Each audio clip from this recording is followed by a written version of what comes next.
transition.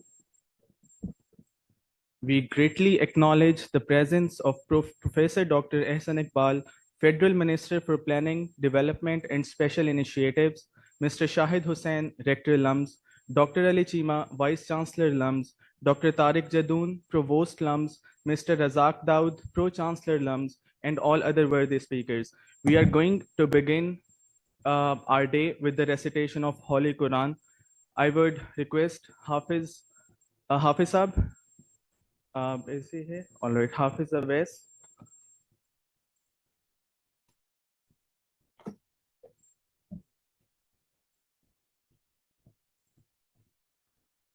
أعوذ بالله من الشيطان الرجيم بسم الله الرحمن الرحيم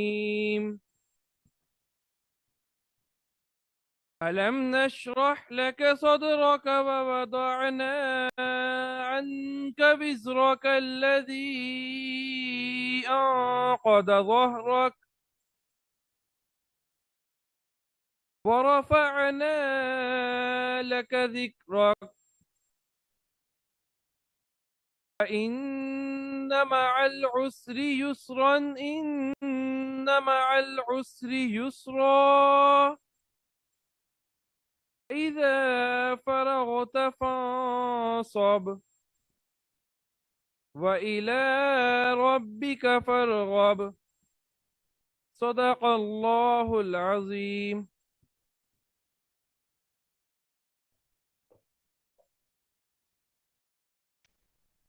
Let's start our day by welcoming Mr. Mustafa Amjad, Program Director at Renewables First, and also the Chair of Pakistan Renewable Energy Coalition, to set the scene for today's proceedings.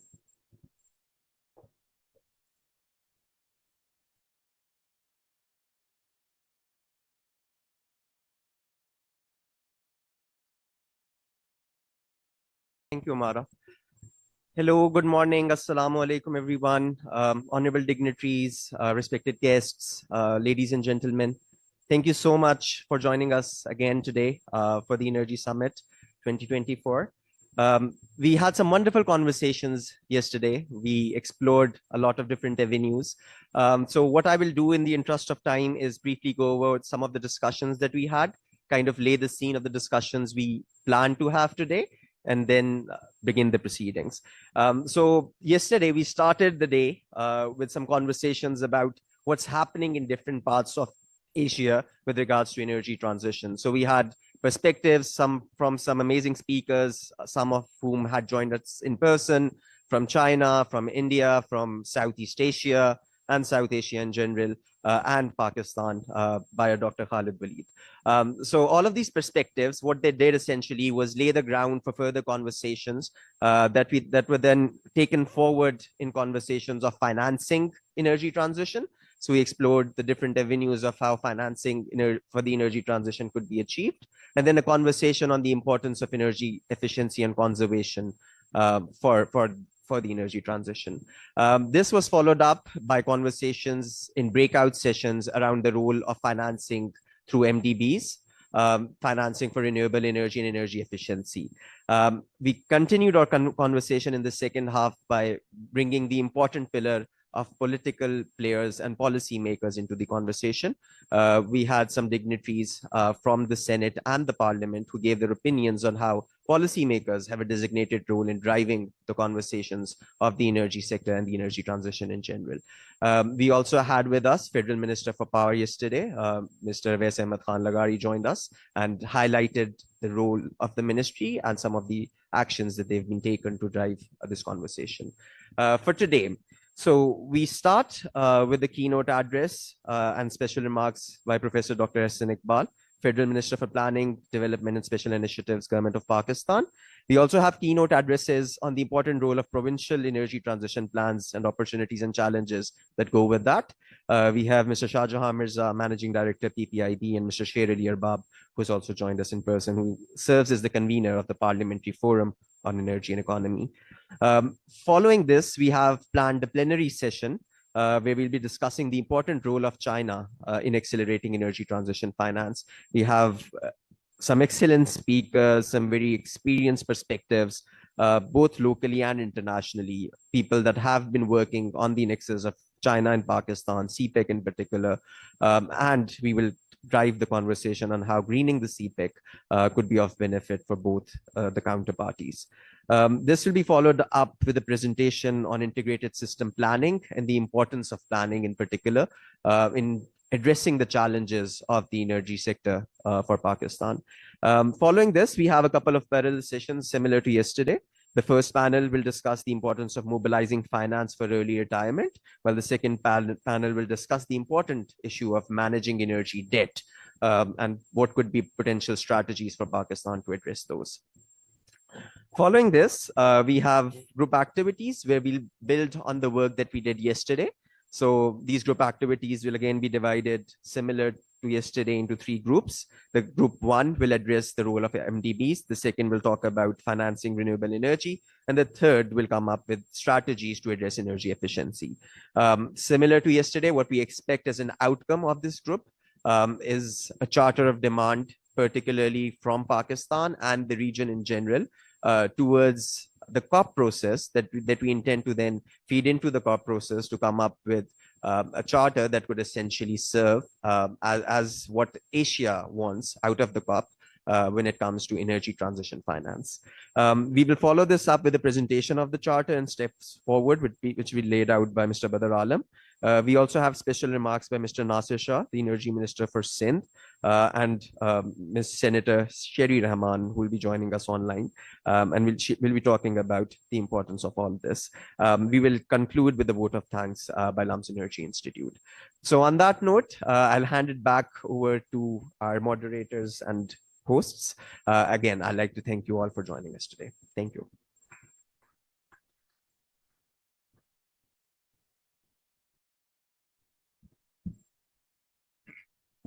Thank you, Mustafa, for setting the scene. Now I may please request Professor Dr. Ehsan Iqbal, Federal Minister for Planning, Development and Special Initiatives, Government of Pakistan, to join us on stage. He has previously served as Federal Education Minister. He was appointed the United Nations Development Programme's Champion Minister for the Asia-Pacific region for his efforts in promoting the Sustainable Development Goals. His expertise includes management, strategy, governance, and development. He has also attended programs at Georgetown University, Oxford University, and Howard's Kennedy School. Ladies and gentlemen, please welcome Professor Dr. Ehsan Iqbal.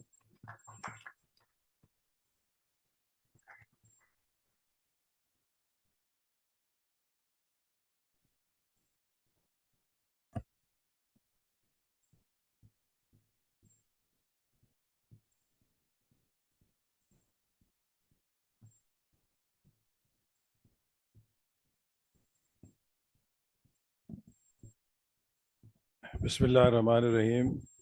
Honorable Razak Daud Saab, faculty members, distinguished speakers, dear students, ladies and gentlemen. First of all, I would say it is a great honor and privilege for me to join you for Asia Energy Transition Summit 2024 at LUMS. LUMS being one of the leading best educational institutions, it's always an honor to be here. Though I don't have a very fond memory of my last inaugural when I came here on 5th of May 2018. The next day in Narwal, I met a terrible accident, but that was for a good cause. On 5th of May, I remember I had come here to launch National Center for Big Data and Cloud Computing, which we set up as part of Vision 2025 in different leading universities of Pakistan. And I was just hearing on my way that this center is, mashallah, now becoming an institute. So we're very proud of that. As you all know that Asia is home to about 50% of world's population. And this century is rightly called the Asian century because Asian economies are becoming the new center of gravity. And very soon, Asia is going to get more than half of the world GDP's share, which it in the past used to hold, but it lost. But what it means is what it also implies is that as Asia regains its past lost glory, it also becomes the major center of energy consumption. Because today, energy in a modern economy is like what oxygen is for human life. Without energy, there can be no economy or no development. So as the economic engine of Asia gets into full momentum and Asia regains its lost space in the world economy by having a major share, which is more than half of the world's GDP share, it is going to be the major consumer of energy. So what decisions we make in Asia, what choices we make in Asia will determine the future of climate change, will determine the outcome of the efforts of the global community to mitigate the challenges of climate change. So Asia faces a paradox on which, on the one side, it has to fuel its growth, its development with energy. But on the other side, it also has to have that responsibility that we do not further contribute to the climate change disaster, and we actually make our contribution to mitigate the challenges which we are facing as humanity. In the past, unfortunately, the West made some very irresponsible choices without regard to the future of the planet and of the mankind. And they consumed energy as a result in a manner which has today given us a climate disaster. And no country can know better the consequences of this climate change than Pakistan. Just 2 years ago, we faced a major disaster, a disaster which cost us more than $30 billion at a time when we were economically struggling to come out of the danger of facing bankruptcy. So we were on path of recovery, just trying to avert that crisis. On top of that, we had this $30 billion hit. And I think any other economy would have collapsed. But Alhamdulillah, the credit goes to the resilience of our people, the resilience of our system, and I think some credit to the management of the crisis that we were able to collectively, federal government and the provincial governments were able to avert a very big disaster that could have come to Pakistan. I was incidentally in charge of the center which was handling that crisis. And I remember every international delegation which came warned us that, after the flood, you will see hundreds of deaths due to the different diseases that might erupt, like cholera and, typhoid and whatnot. But fortunately, I think we didn't even see 10 or 12 or even a dozen deaths as a result of the post-flood any disease. I think the provincial governments and the federal governments, they were able to provide a very good health cover in partnership with the development agencies. So, very less number, as it was warned, you will see thousands or hundreds of deaths. So, it was very little number, very small number. But nevertheless, what I would say is that having seen that disaster, now Pakistan is one country that can champion this cause. And we all have to see that how in Asia our collective decisions are going to make contribution in this regard. I would say that in Pakistan, we have in last few years tried to make a transition. When we started China-Pakistan Economic Corridor, under this project, we were addressing Pakistan's energy challenge. we did not put all the eggs in one basket. We had some very pressing demands because in 2013, the country faced 18 to 20 hours of load shedding. So we needed something in short term, something that could really give us energy in couple of years. So while we also worked on the coal power generation, because that was the easiest solution at that time to give us energy in shortest possible time. And also because Pakistan had a big coal deposit in Thar, which had been lying idle for 70 years for lack of financing, which is good for 400 years. So while we were doing coal projects, but we were very mindful of the environmental impact. So we put these coal projects on supercritical technology so that we could mitigate against their carbon emissions and they could be environmentally friendly projects. So environmental test was part of clearance process for each and every project that was put up. But besides that, there was a big portfolio that we started in hydel projects. One of the projects, Suki Kanari, has just been commissioned. Other projects were also started, hydel projects, Kohala, Karot, and others, few projects. And then renewable energy projects, solar projects, and wind energy projects were also started in Sindh, in Punjab, to give Pakistan renewable energy. So I would say that Pakistan now has a big challenge because we are blessed with huge resource for renewable energy.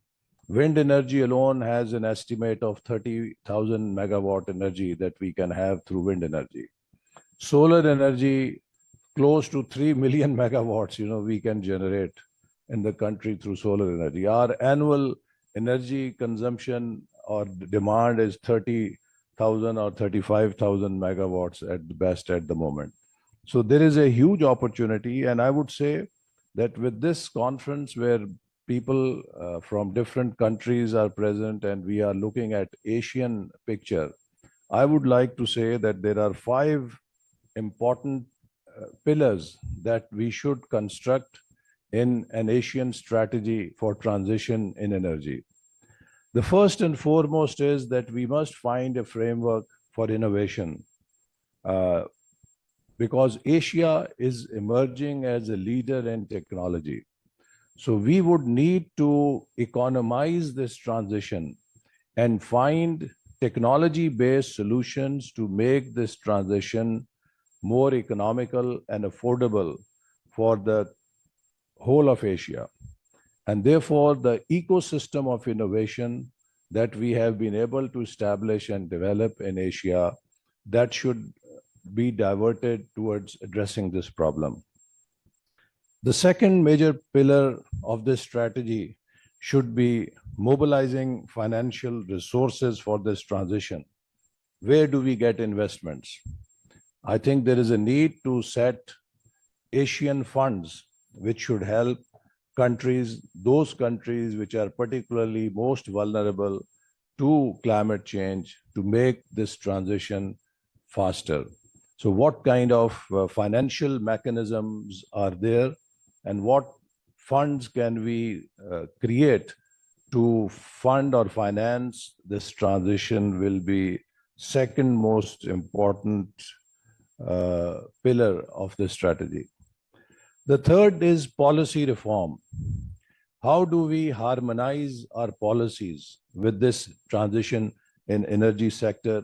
And how do we create enabling environments where investments can take place and where faster transition can take place? So policy reform is an area in which we all need to learn from each other because each country is trying to make its own roadmap and how can every country not reinvent the wheel and we have some policy sharing mechanism and we fast track reform in policy sector so that we can make this transition faster.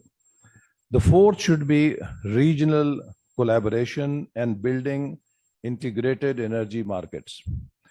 Some countries are very rich, while some countries do not have enough of renewable energy sources. How can we create integrated energy markets so that we can ensure there is sharing of this resource? For example, CASA 100 project is one typical example that how from Tajikistan, Uzbekistan, Afghanistan, Pakistan, hydel energy is being brought to Pakistan. So similarly, many collaborative projects can be started and initiated in the region. So there should be a framework for greater regional collaboration in transition to, in making this transition in energy. And finally, I would say that any transition in energy strategy must have social equity, ensuring a just transition. The vulnerable people should not be left out in this. For example, in Pakistan, still we have a large chunk of more than maybe 30 million people or households which still do not have access to electricity. Our per capita consumption of energy is one of the lowest in the region. So while there will be greater demand for energy, this supply of renewable energy and transition to energy should be just and fair so that it includes everyone. And as a matter of fact, this offers great opportunity also for Pakistan because some of the remotest areas where the cost of transmission lines will be much higher, renewable energy can provide very economical solutions. For example, Balochistan, or for that matter, northern areas, hilly areas of Pakistan, where the cost of taking the grid transmission is very expensive. The solar solutions can be very economical. So this actually can also help us to provide greater access to all our people in form of renewable energy. So these five, in my view, should be the important pillars of any strategy that we make.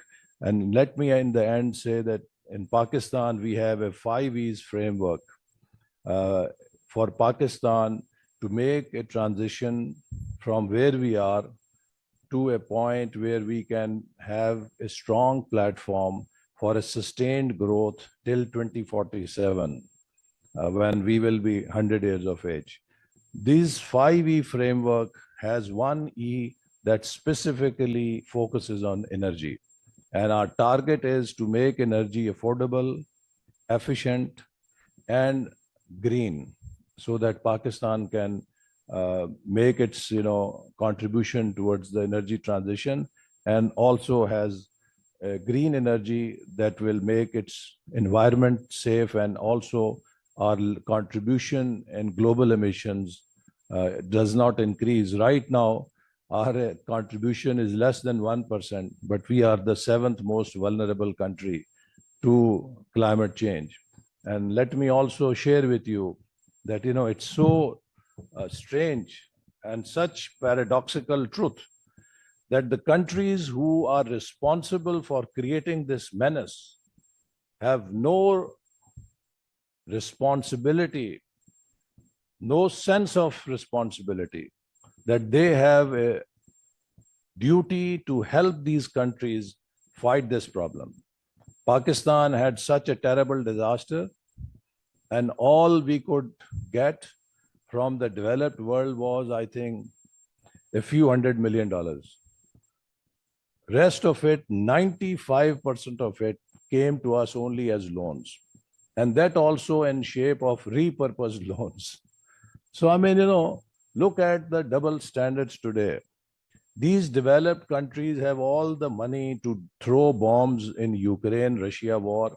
They have all the bombs and finances to throw bombs in Middle East, in Lebanon and Palestine. But when it comes to helping the countries which are victims of their own irresponsible development, they all say that, well, as you know, the funding is very dry, we don't have funds. So I think this is sad, and therefore Asian countries have to help themselves. And we must, try to have more collaboration and meet this challenge. And I'm sure that Asian century will be very different from the Western century of 20th century, which brought development to them, but at a cost of environment. And inshallah, I hope that the Asian countries will bring development, but with responsibility and with green environment. Thank you very much.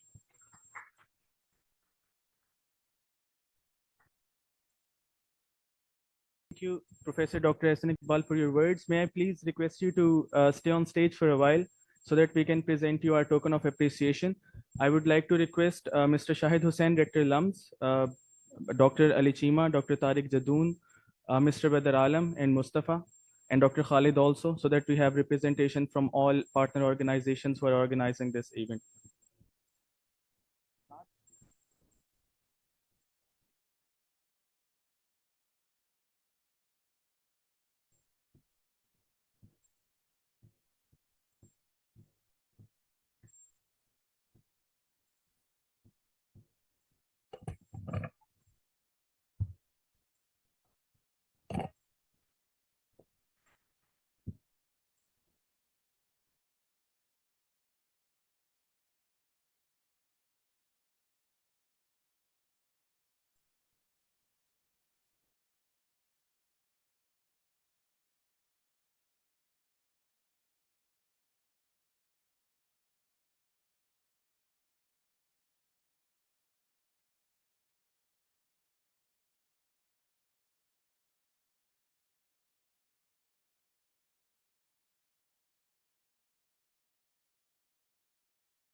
May I please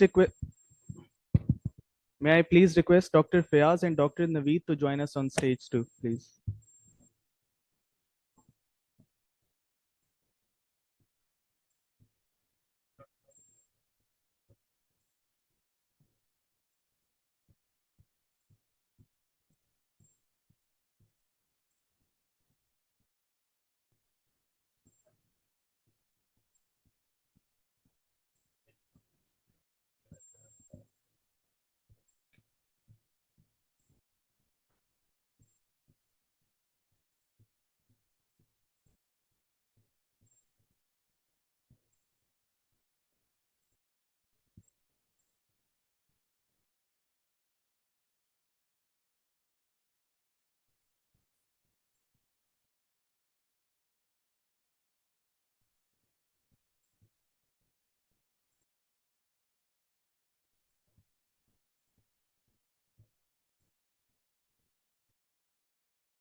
We will now move on to our keynote addresses on the provincial energy transition plans, opportunities and challenges. So let's move on to Mr. Shah Jahan Mirza, the Managing Director of Private Power and Infrastructure Board, PPIB, Ministry of Energy Power Division.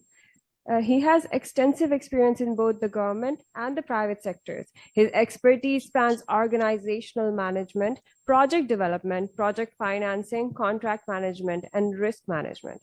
Mr. Mirza, the stage is yours.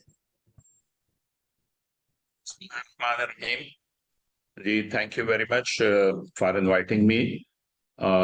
Minister Planning, Development and Special Initiative, Professor Ehsan Iqbal Sahab, Parliamentarian Sher Ali Arbab Sahab, Razak Dawood Sahab, Dr. Fayaz Sahab, and other respected faculty members.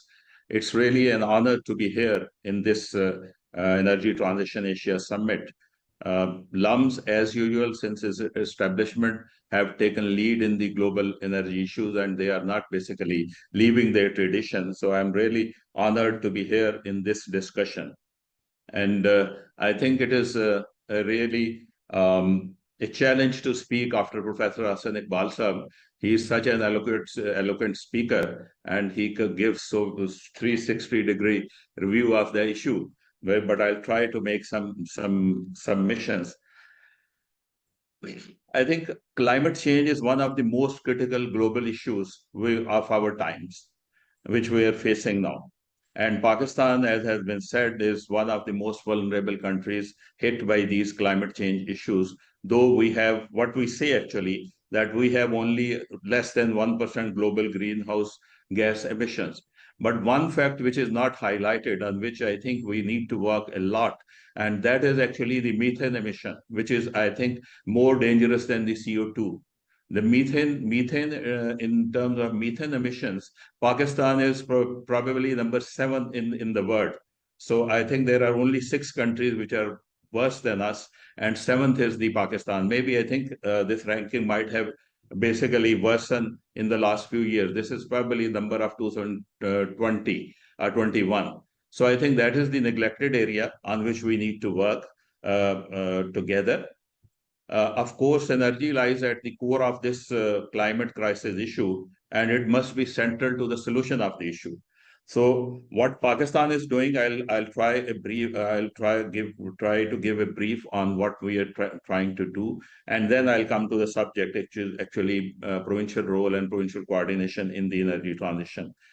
Pakistan, as has been said, is endowed with huge potential of the renewable energy, solar, wind, hydro, and then I think we have a lot of sugar mills. We have bagasse also. We can work on the biomass. We can work on the waste to energy, on which probably not much work has been done in Pakistan. So we need to focus on these areas. And Pakistan is also signatory to the Paris Agreement. We have the SDG goals to meet. We have NDC's challenges to meet. But all this require actually huge investment, huge effort, and huge resources.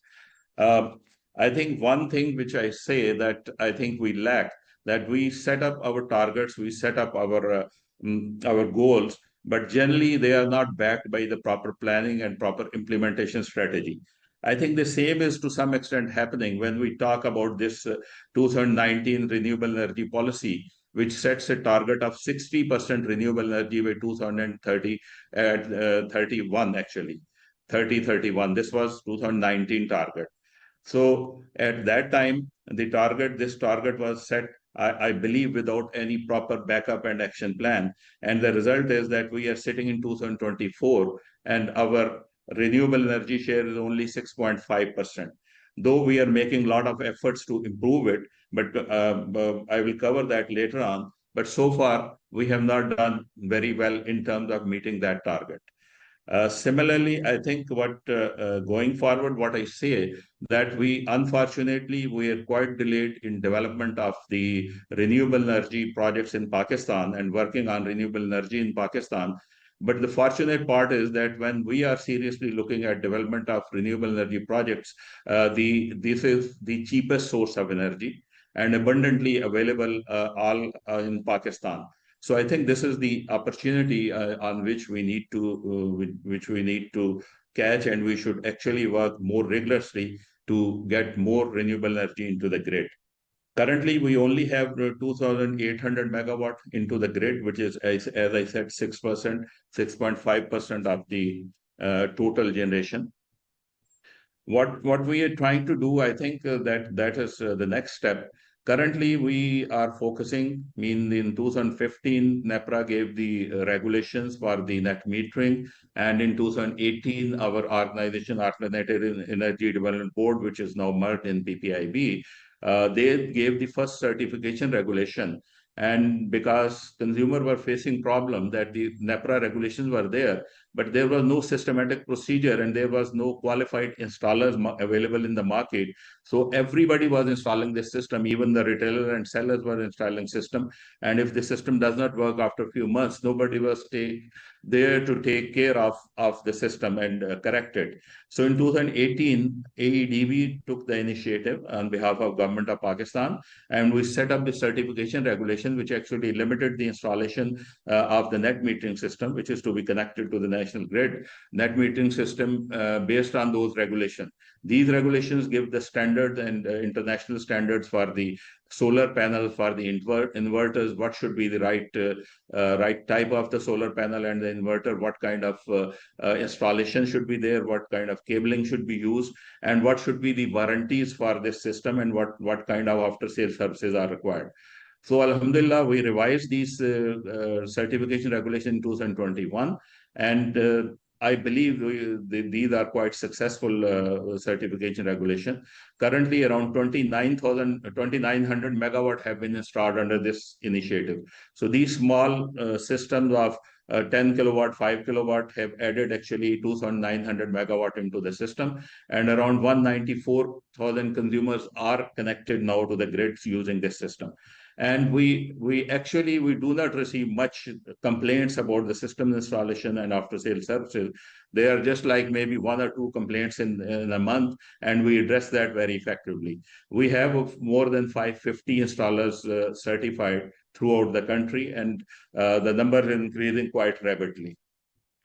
In terms of what we are planning to do, increasing the share of the renewable energy, government has initiated in the last few years few schemes. One of them is actually the fuel substitution.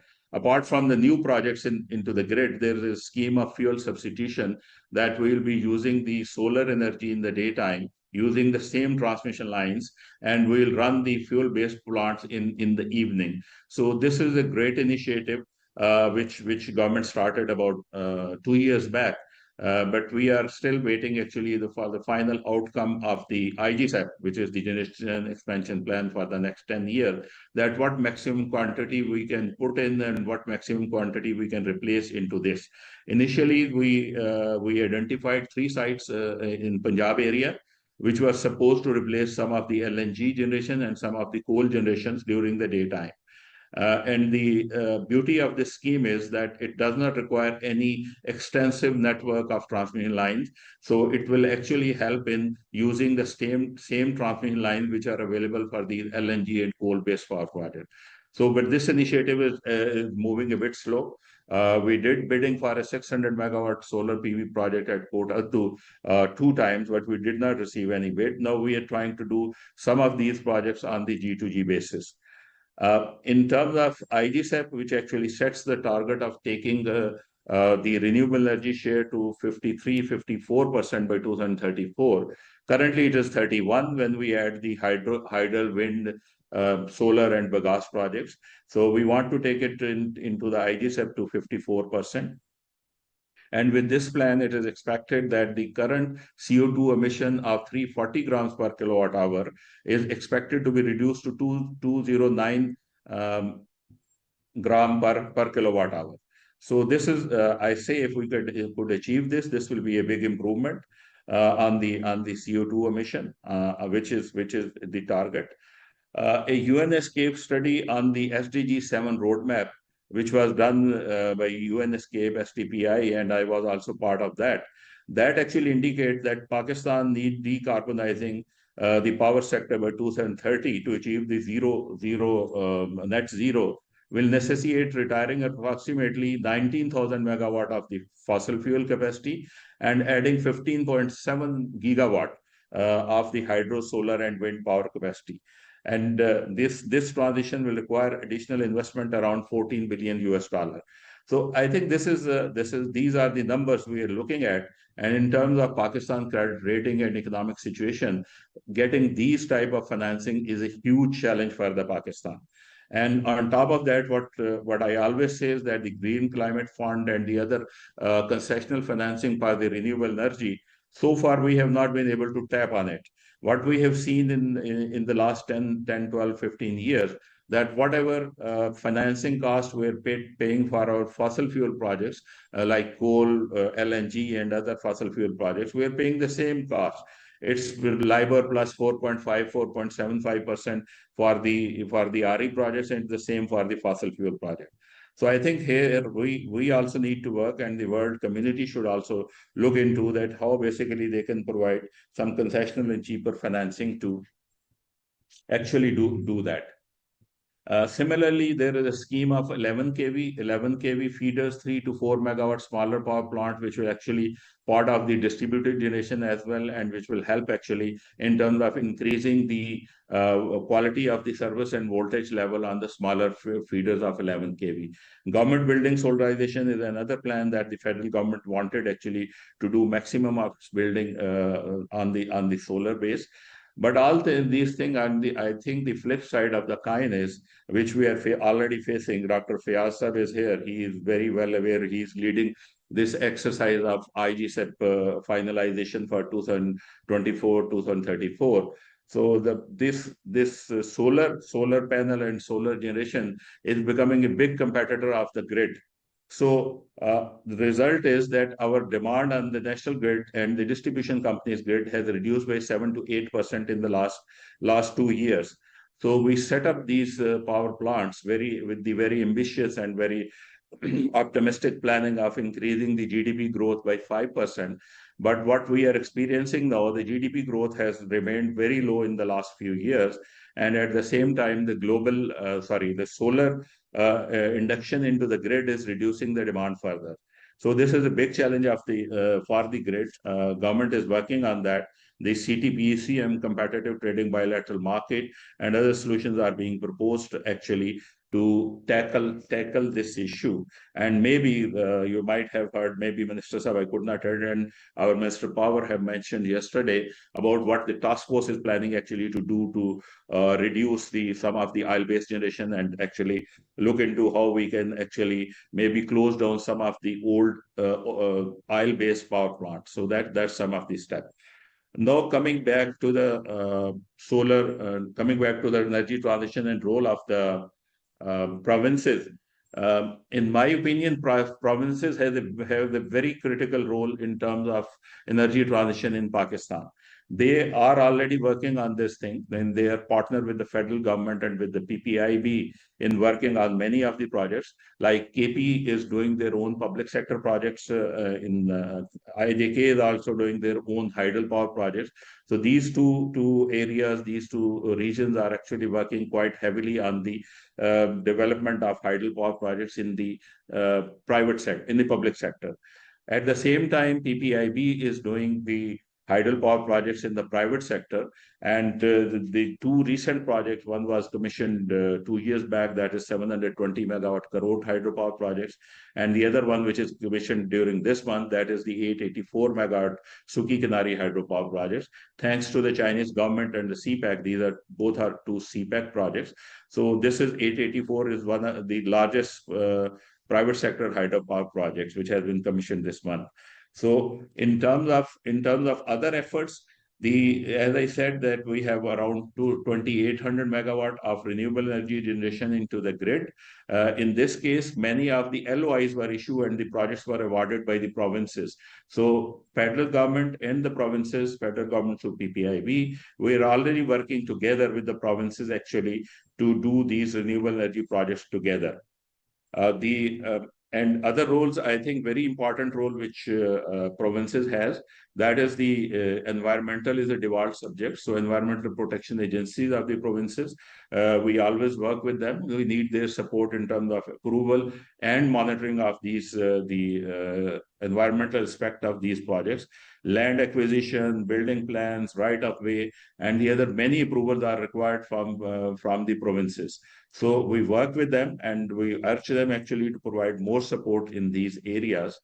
Other areas where the provinces are already working, and they actually, in some of the provinces, it is done very heavily, like the community solar program and solarization of official buildings and the mosques and the schools. Sindh, Punjab, KP, all of them have worked, I think, a lot in this area, and they should actually expand on this.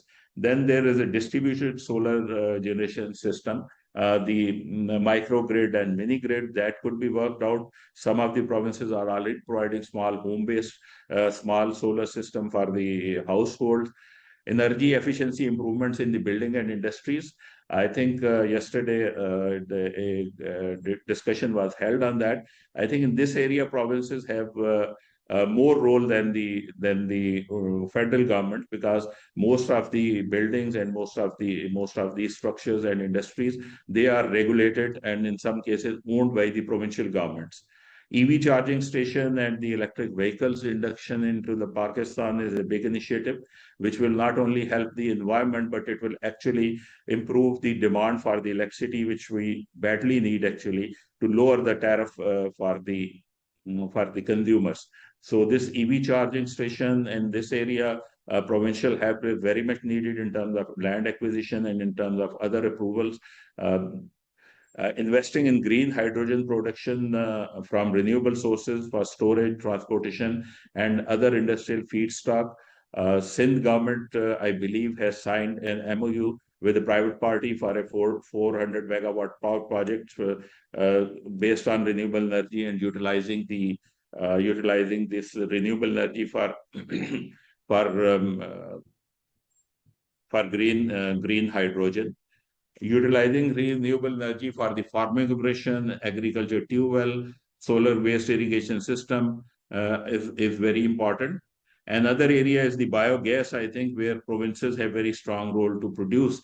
And as I said, the methane is probably one of the biggest issue in Pakistan in terms of environmental protection, and the agriculture waste and the livestock. These are the two main sources to produce methane. So this is the area where provincial government should work together with the federal government. Another neglected area, which is in the mandate and in the scope of the provincial and the district government, that is the waste to energy projects. That is extremely needed in Pakistan. The way we actually deal with the waste and the garbage, that is actually ruining the environment. So this is the area where we are also trying to work, and we need support from the provincial government, district government, and municipal corporations on that, so that we can bring in few waste to energy projects into the grid, which is actually very, very critical. Creating public awareness, one thing which sorry for interruption, Shahjahan Saab, may I please request you to conclude in 2 minutes? Okay, I'll do that. Thank you. So I think one of the key areas, which is one of the most important areas, is the public awareness. Our majority of our people, majority of our masses actually are not aware that what is the importance of the environment and how we are ruining the environment. Use of these PVC shoppers, waste of water, and some of the very small acts which are needed from the public. We are not actually doing that. So disposing of the garbage, I think that's the area where the municipal corporation work.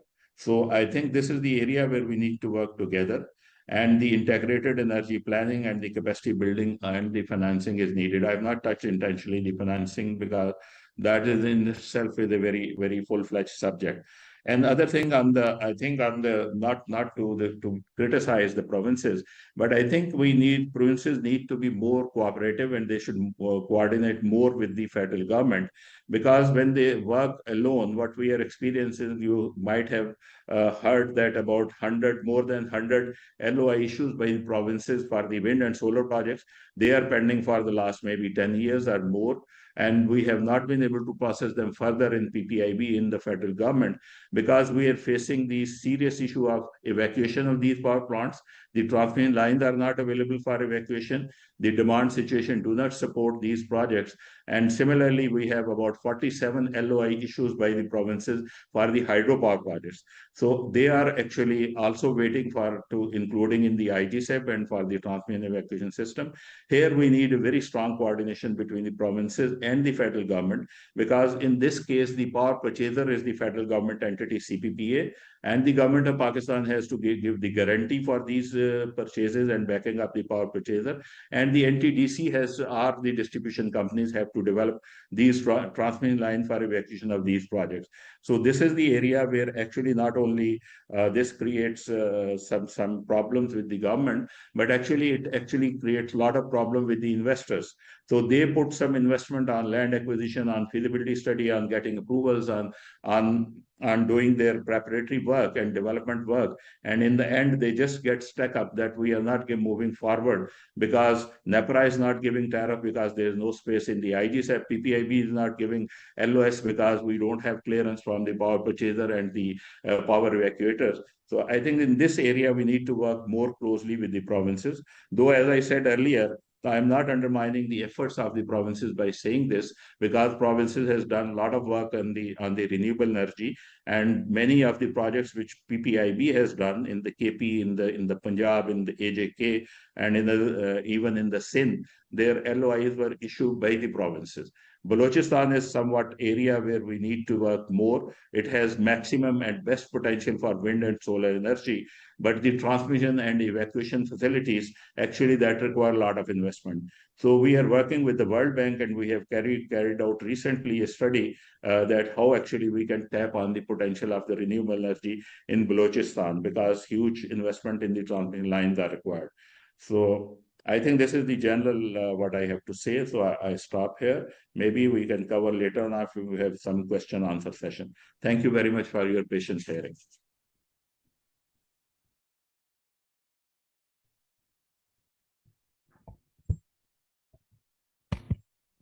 Thank you so much, Shahjahan Saab, for your insightful words. Ladies and gentlemen, our next keynote speaker is Mr. Sher Ali Arbab, convener of Parliamentary Forum on Energy and Economy. He is a member of National Assembly from Peshawar, and previously he has also worked as chairman of Parliamentary Committee on CPEC. Sher Saab, over to you.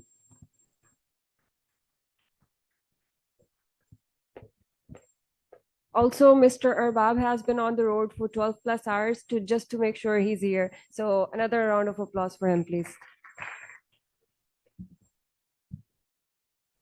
Thank you very much. Now that I have this excuse of 12 hours, I can probably get away with certain mistakes. Thank you very much for having me, especially the Pakistan Renewable Energy Coalition, Mr. Badr Alam, CEO, Pride, and the LUMS Energy Institute. When you look at the power sector, we have traditionally had a plethora of challenges.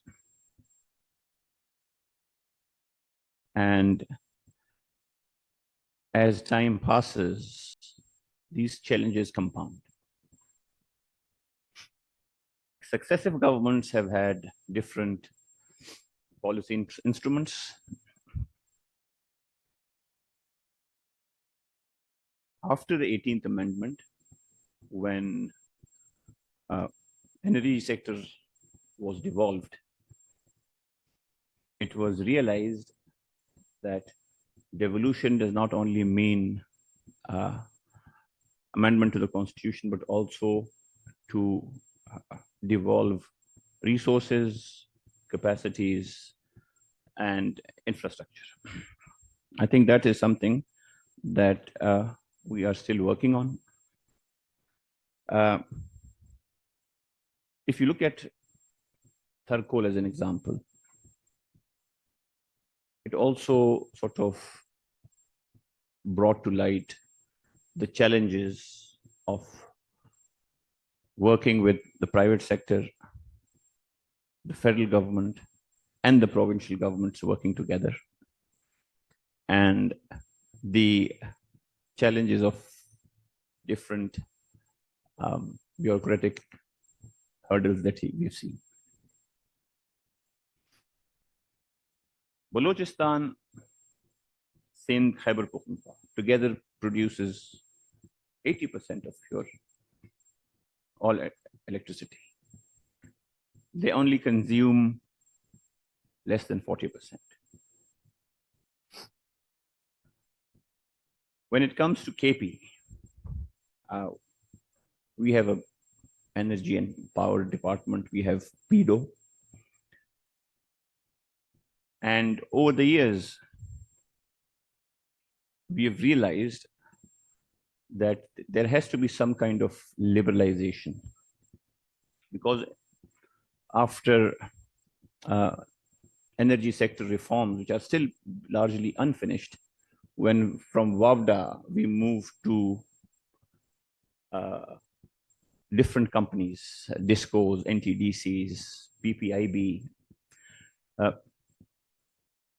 we realized there's still a long way to go. There's been a lot of work done in KP, as mentioned, especially on hydro. And there's also a project that KP has sort of initiated with the help of World Bank, the KP Hydro and Renewable Energy project.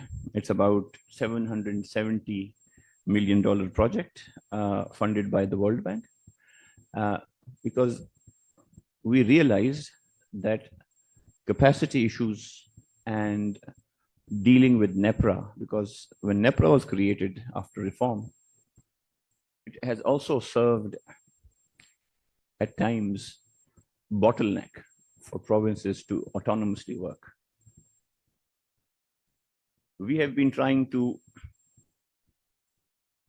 focus more and more on our hydro energy potential. However, there still are challenges. And if you look at it, it's one of the challenges is sort of to find that middle ground between center and the regulator, which is NEPRA.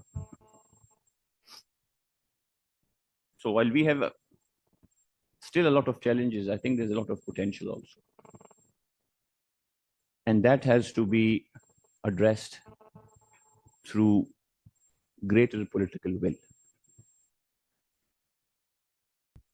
As it stands, I mean, we can have all kinds of policy instruments, we can have all kinds of plans, but what is important is political will, and more important is the reduction in political polarization that we see in the current times. When governments don't sit with each other,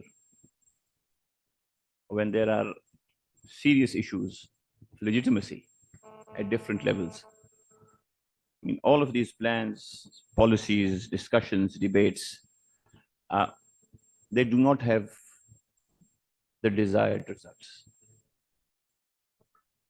In Parliament, in the last Parliament, some of us were talking about creating some kind of a forum within the precincts of the Parliament to objectively bring everybody together on the parliamentary forum and talk about the two extremely important challenges that this country faces: energy and economy.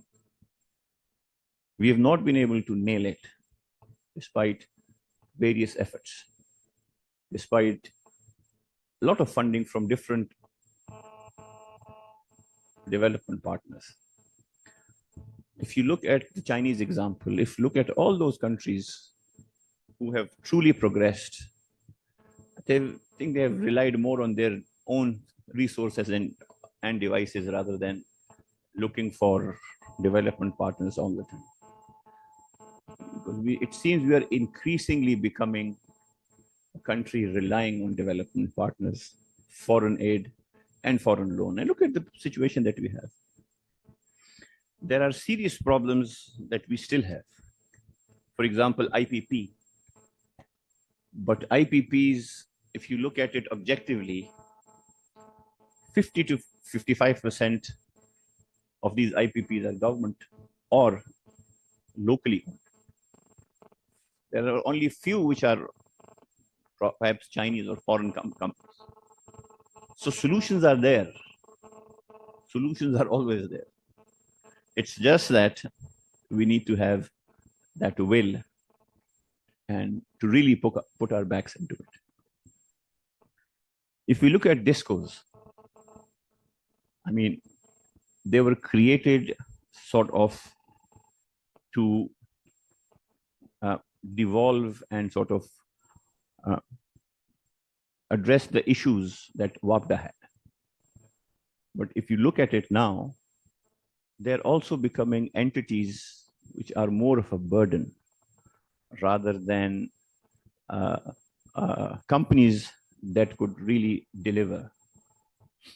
I think we've also shied away over the past so many years to objectively address issues. I'll give you one very small example of PESCO. PESCO, as it stands, has 55% shortfall in human resource.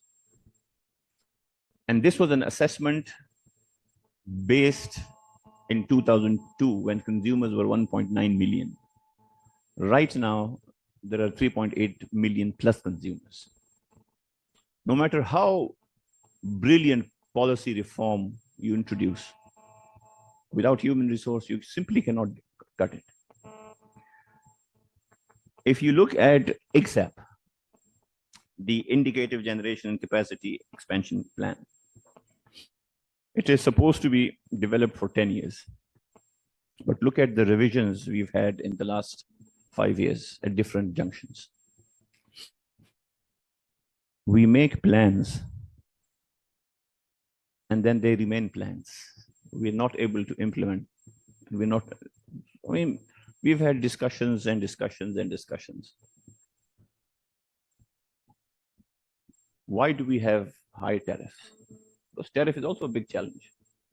If you look at K Electric and the amount of the cost of electricity, if you look at other companies, we need to really sit together. We need to have that political will. We need to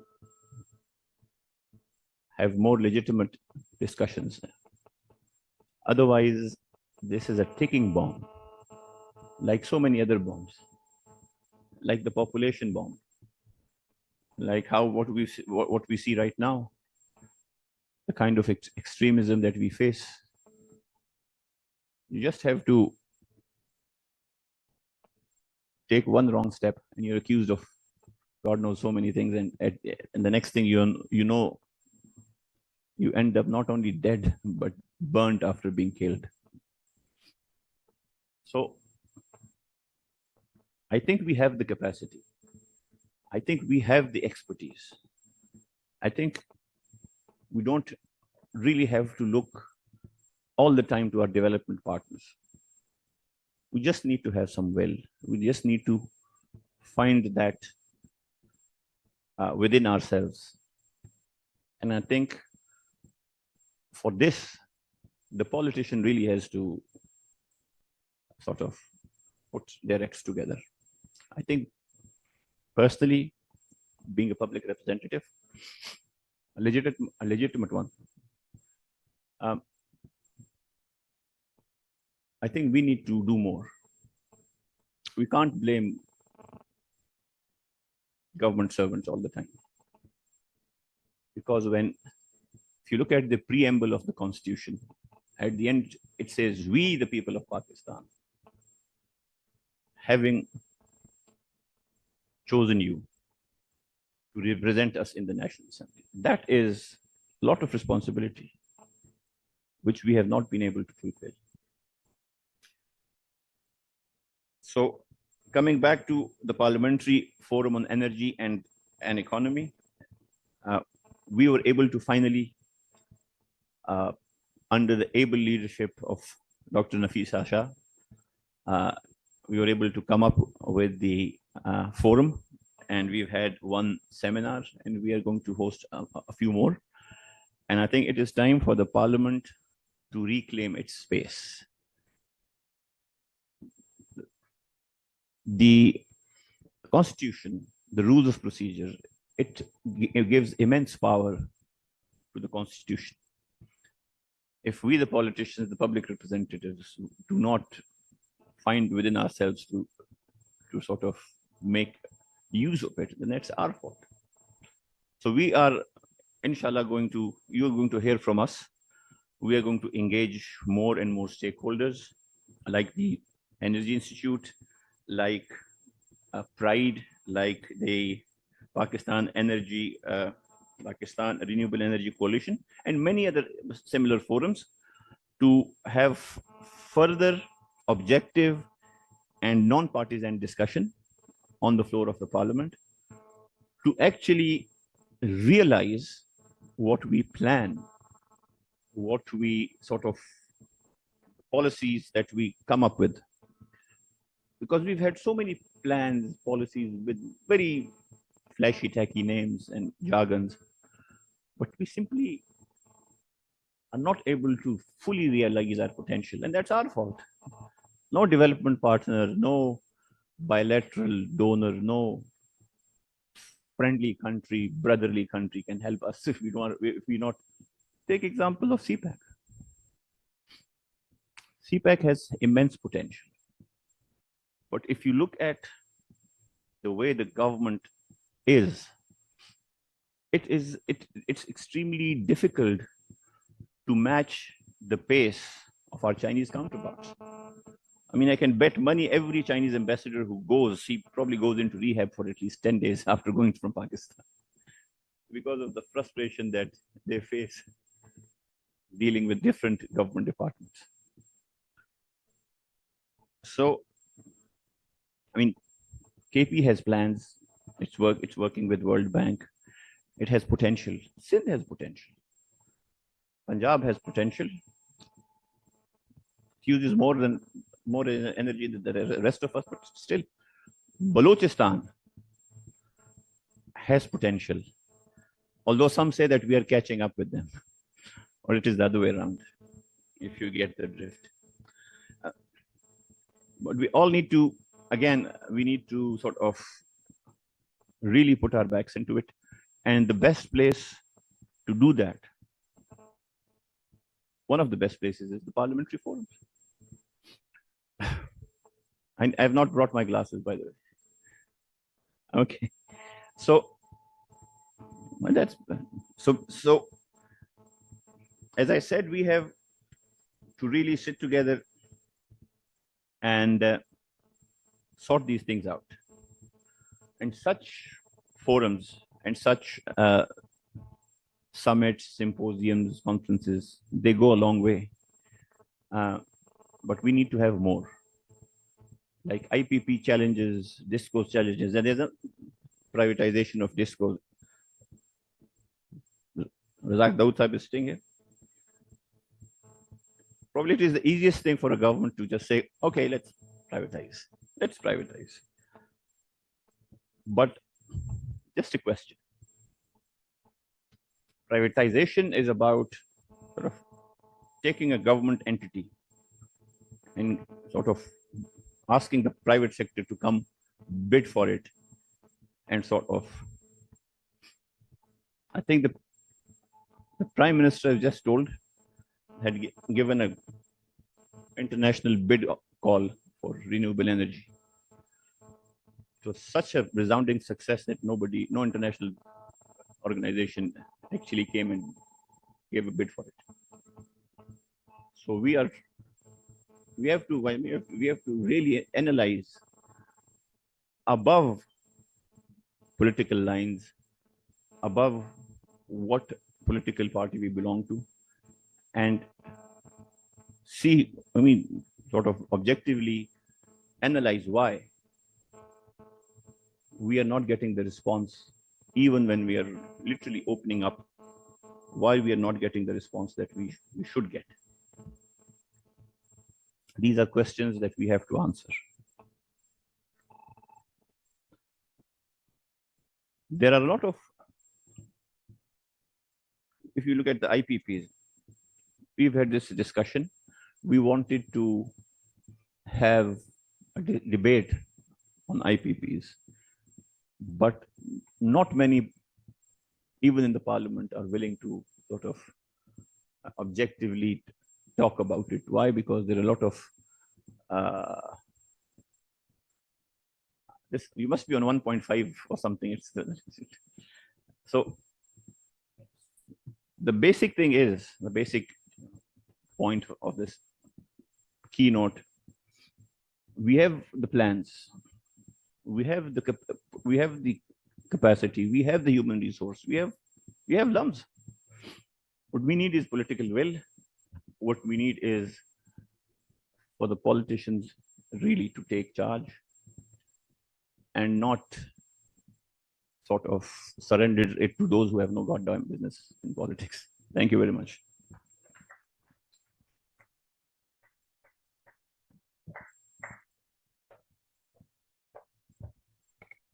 Thank you, Mr. Bav, for your wonderful contribution to this essential discourse on energy transition. Next, we have a plenary session that will focus on China's role in accelerating energy transition finance in the format of a panel discussion. We have a diverse panel of experts for you all today to discuss opportunities and the way forward for energy transition financing. I would like to invite Mr. Ubaid Zia, the head of energy unit at the Sustainable Development Policy Institute, and who is also the co-chair of Pakistan Renewable Energy Coalition, to kindly moderate the session.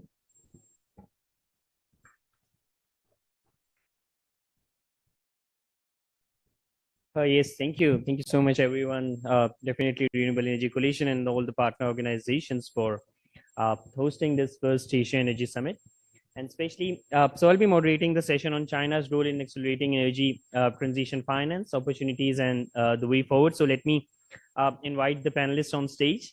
Firstly, let's invite Mr. Mustafa Haider Sayyed Saab, the Executive Director of Pakistan-China Institute, where he aims to develop the enriched, diverse bilateral relationships that has evolved to date between Pakistan and China. He's also one of the very kind founding members of the Green CPEC Alliance as well. So next, Dr. Christoph Nedopil-Wang, the Director of Griffith Asia Institute. You all had the pleasure of listening to Dr. Christoph yesterday as well. He has also had 20 years of experience in sustainability finance and is one of the leading experts around green finance, and also another very kind member of the Green CPEC Alliance and a founding member of the Green CPEC Alliance as well.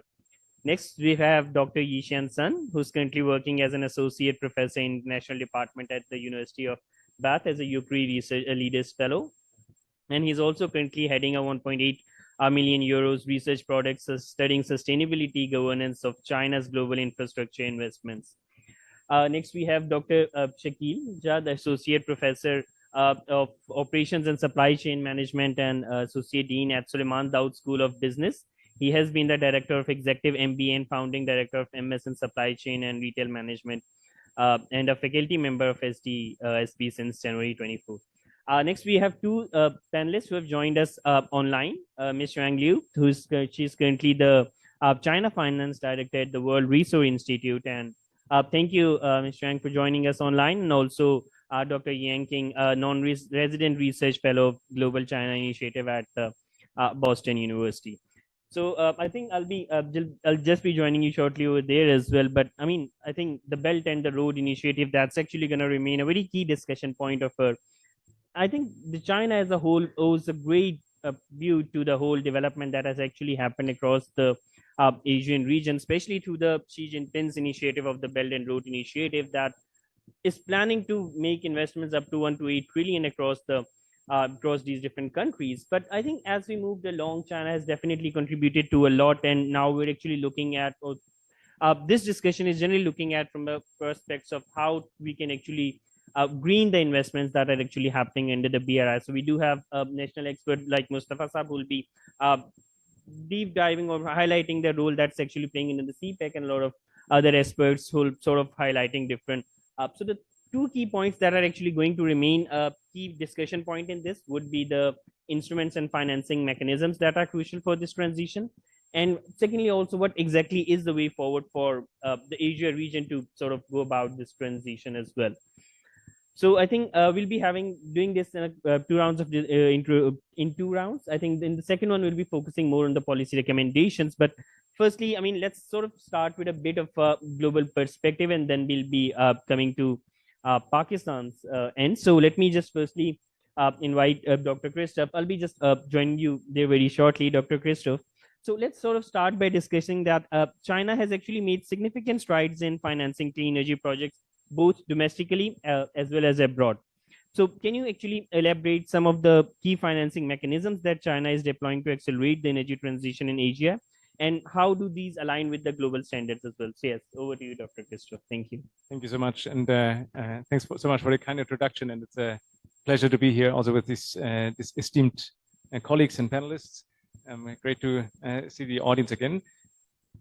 So China has in many ways already reached the $1 trillion mark of BRI engagement last year. So 2023, we saw kind of for its 10-year anniversary, this breaching of the $1 trillion mark. The BRI internationally has been seen a little bit, I think, with a watchful, if not skeptical eye. But it's important to understand that it's here to stay. I think there's a lot of support in the Chinese policy circles to continue the work in the BRI. Now, what we've seen over the last 10 years of the BRI, and I think this kind of reflects a little bit also where we're going in terms of financing instruments, a shift of how BRI is financed. It used to be financed very much by sovereign loans or sovereign guaranteed loans. And that includes, of course, also a lot of loans or publicly guaranteed loans to Pakistan. So most of the energy projects and infrastructure projects used to be financed by this type of financing. So Chinese banks would come in, would negotiate with the government, the local government, to build specific types of infrastructure projects, including the coal-fired power plants that we've been talking about. And the returns of these projects to the Chinese lenders would be guaranteed by the local government. That has led to a number of issues, including here in Pakistan, and has also led to a number of issues for the Chinese lenders. As a lender, you also want to get your money back. So we often, of course, understand the perspective from Pakistan that it's problematic if you have sovereign debt issues. But in the end, it's also an issue for the Chinese lenders. They want to get their money back too. And so typically that's then involving the policy banks, potentially the commercial banks, but of course also the insurance company Sinosure that has to in many ways cover for economic and political losses. And post-COVID or during COVID, Pakistan obviously was not the only country and that faced sovereign debt issues. Other countries were as well. And so in China, already in 2019, established a debt sustainability framework in order to address some of these concerns that indeed emerged from this type of financing, and moved much more into a ideally more risk-aware sovereign lending.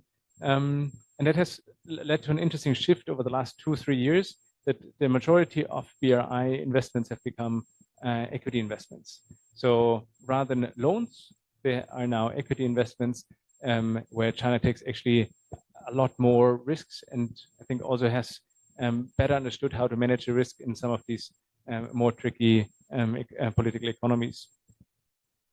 And what we're also seeing is that a lot more private companies rather than state-owned enterprises are actually engaging in the Belt and Road Initiative.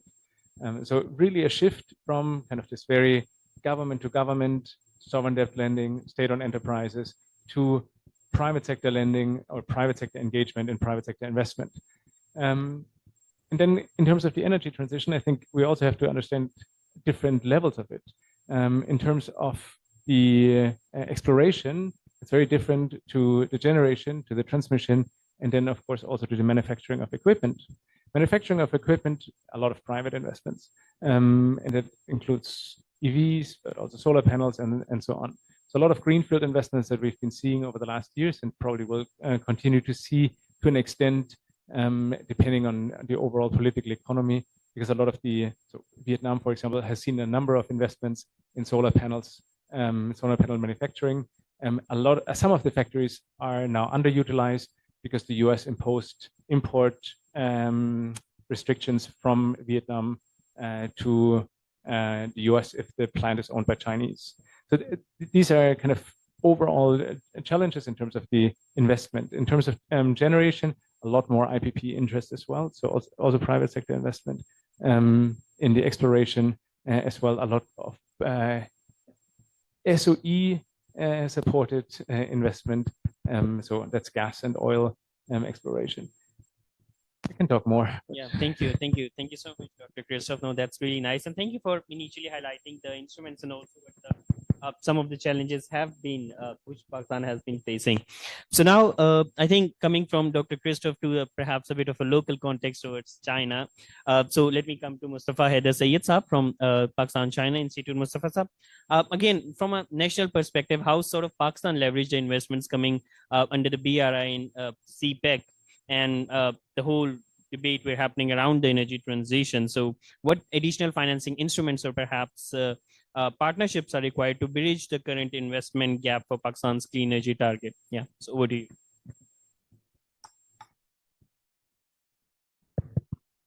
Thank you, Beth. Firstly, congratulations on this excellent dialogue being held in LUMS, and it's a pleasure to be here. Razak Daud Saab, very nice to see you again.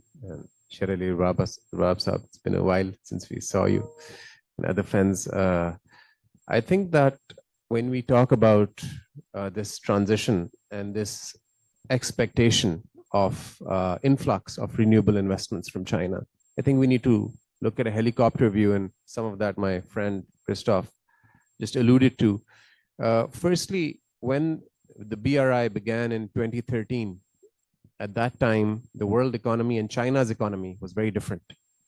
China's economy was much stronger, much more robust. The indicators were very different than they are now. And President Xi had just taken office in 2011, I believe. So, and he was very bullish on the BRI. That was his signature initiative. And 10 years down the line, China's economy is not where it was in 2013. It's a struggling economy. Private enterprise is, particularly SMEs, are some of them are scaling down. There's also some unemployment for the first time in China. I just got in last Thursday from China, in fact, and which makes China's foreign footprint in outbound investments more prudent, more cautious, and perhaps also a slight rethink. So I think we have to correlate and connect our expectations here in the Belt and Road countries like Pakistan with China's domestic economic situation. This is very important. Second, when the BRI was launched, at that time, Pakistan was at the top of the list. Pakistan was the #1 destination for investment, and it was led by state-owned enterprises. And state-owned enterprises were had more risk tolerance at that time to take large risks, to take large gambles based on the political decision taken by President Xi Jinping. So that was a political decision which the state-owned enterprises had to follow, backed by huge, largest export-import bank of the world, China Exim Bank and the China Development Bank. So there was this political will from Beijing, backed by a lot of money, and they all came here. And Razak Daud Saab, we've had dialogues together when you were at the Ministry of Commerce on this. So that's what happened at that time. And now, fast forward, I believe that China is more risk averse. Also, the lending is not G2G anymore. It's the G2G framework, which was the sort of the icon of the BRI, is now private sector led. So now it's no longer a political decision, but it's a commercial decision. It's a bankable decision. So this is a very important point. So because we are used to, and we are familiar with, and you know exactly what I'm saying, is that, saying, okay, we want the orange line. Oh, it's done. $2.5 billion project, done. We want this power project, we have a shortfall, it's done. That is no longer the case. The score has changed, but our expectations in Pakistan haven't. This is a very important point, because I keep on listening to this, this huge renewable investment energy which we are supposed to receive. And I met all the players. I've had dinner with the chairman of some of these groups which are investing in some countries, but it's not Pakistan. So Pakistan is now competing, particularly with the ASEAN countries. We are competing with Indonesia. You were just there, Christoph. With Malaysia, with Thailand. BYD, GAIC, ION, etc. These are top 3-4 companies of EVs. They have already set up shop in Thailand and Indonesia already. They are manufacturing, rolling out, people are buying, and many other companies. And these are all commercial decisions. It's not based on, political affinities. So the BRI has changed. There's been a key shift. I feel in the BRI, it has evolved based on the domestic economic situation of China, and also based on big power competition. Another very important aspect to understand is that our soliciting of investment has to be from a bankable lens, not from a sense of entitlement of brotherly countries. I think we have to get out of this. I think there's this huge sense of entitlement that we have, that when is this investment coming? People keep asking. Okay, so the second phase of CPEC has started. Well, what's these, till our renewable energy tariffs, and Sher Ali Rabab Saab, you just mentioned about the lack of the bids that were submitted in the international bids that was held. There was not a single bid in the renewable energy projects. Is because our tariffs that we are willing to offer investors are not attractive. So why will they invest here? If Bangladesh has a better tariff than you, if ASEAN countries have a better and more advanced tariff than you, and they can actually get money back, they will invest there. It's very simple. It's a business decision. So we see that the way was paved by SOEs, by the government. It was opened up. You can say the opening government reform 2.0, essentially. And once the floodgates are opened, now it's the private sector now that will lead the way in this second phase of CPEC. But I think that there has been a lack of consistency and initiative from our side as well.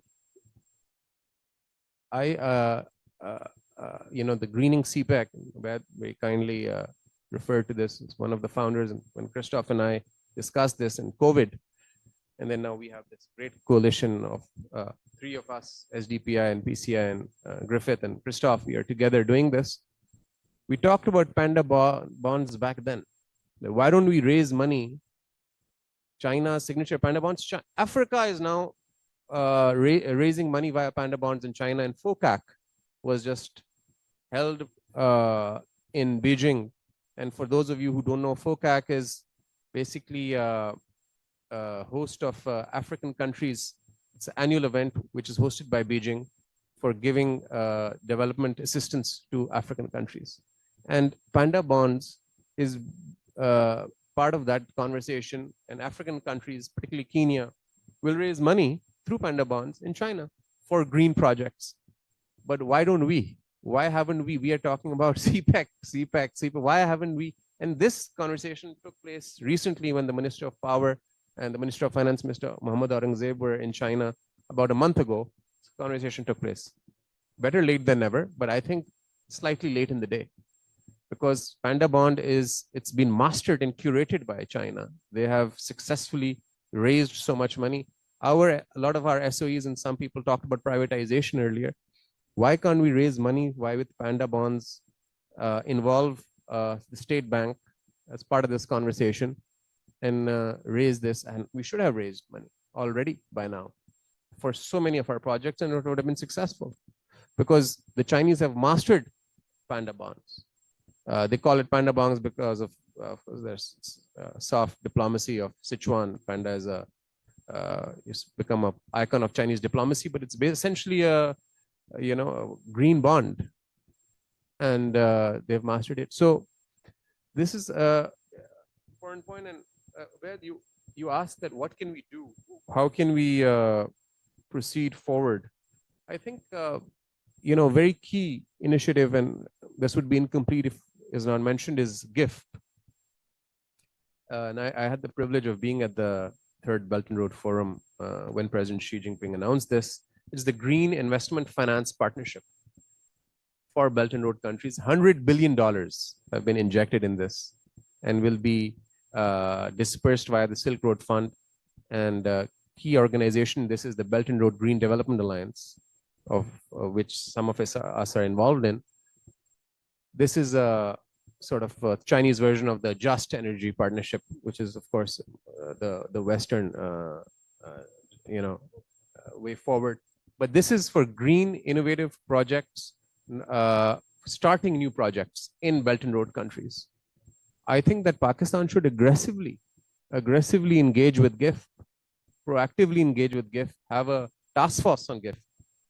Even if we get a 3% of this $100 billion, I think it can be a bonanza for Pakistan compared to what we have right now. So just off the cuff, these are some of the points which I had in mind. And I just wanted to just mention this one last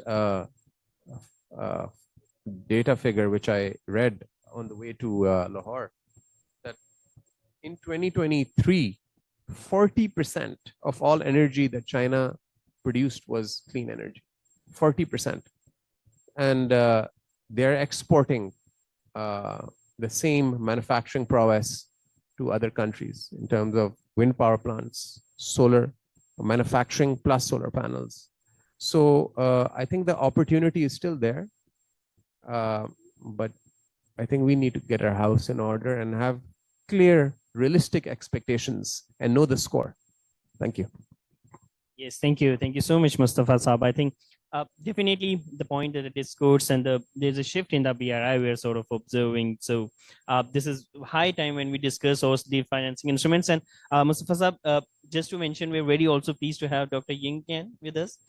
He was also working very directly on the GIFT process as well, but we'll be coming to him a bit later as well. And definitely the point he mentioned around the panda bonds, definitely. So this is something really interesting. And we, in the second round, I will be asking you a bit about how do you feel some of the key recommendation points, like how Pakistan should now sort of implement this or bring it into action as well. But firstly, while we're talking about the diplomacy, let me come to Dr. Yi Shan-Sun. So Dr. Yi Shan-Sun, as sort of China emerges as a major player in the global environmental governance. So how do you see this actually happening, see its role in shaping international climate policies and frameworks such as the Paris Agreement, and what challenges and opportunities do you sort of foresee in this aspect as well? And let me also take this opportunity to announce that SDPI with the University of Bath has just recently entered into this new project known as called Sustainable Governance of China's Global Infrastructure and Investment, an SGAIN project, in which we're really looking forward to explore this as well. So with this, yes, over to you, Dr. Yi Shan. Thank you, Beth. And yeah, thanks for also inviting me to this panel. It's my great pleasure to be at LAMS. Really nice experience. Just to explain China's role in global environmental and climate governance, I'd like to start by emphasizing China's special role, this kind of double identity at the same time as a member or part of the global South, but also the world's largest emerging economy who have transformed quite successfully its economy over the last 40 years. So in that sense, on one hand, China can still speak on behalf of the global South. That has also still the case in many multilateral fora. At the same time, China has a lot of experiences to share to other countries in the global South. And so what we have seen is actually over the last 2 decades, China has made like growing efforts or significant efforts to kind of promote green development in different forums. So in that sense, what I and also some colleagues, we are doing a new project, book project. We conceptualize this phenomenon or this kind of political project as China's growing soft power.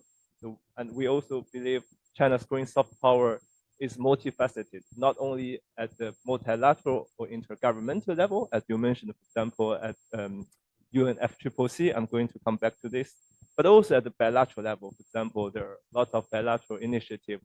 If we talk about environmental initiative, like cooperation initiative, but also innovation centers. But as well as at transnational level, which involves non-state actors or subnational actors, for example, city networks, but also private enterprises with their CSR initiative, but sometimes also like building new standards, developing new best practices.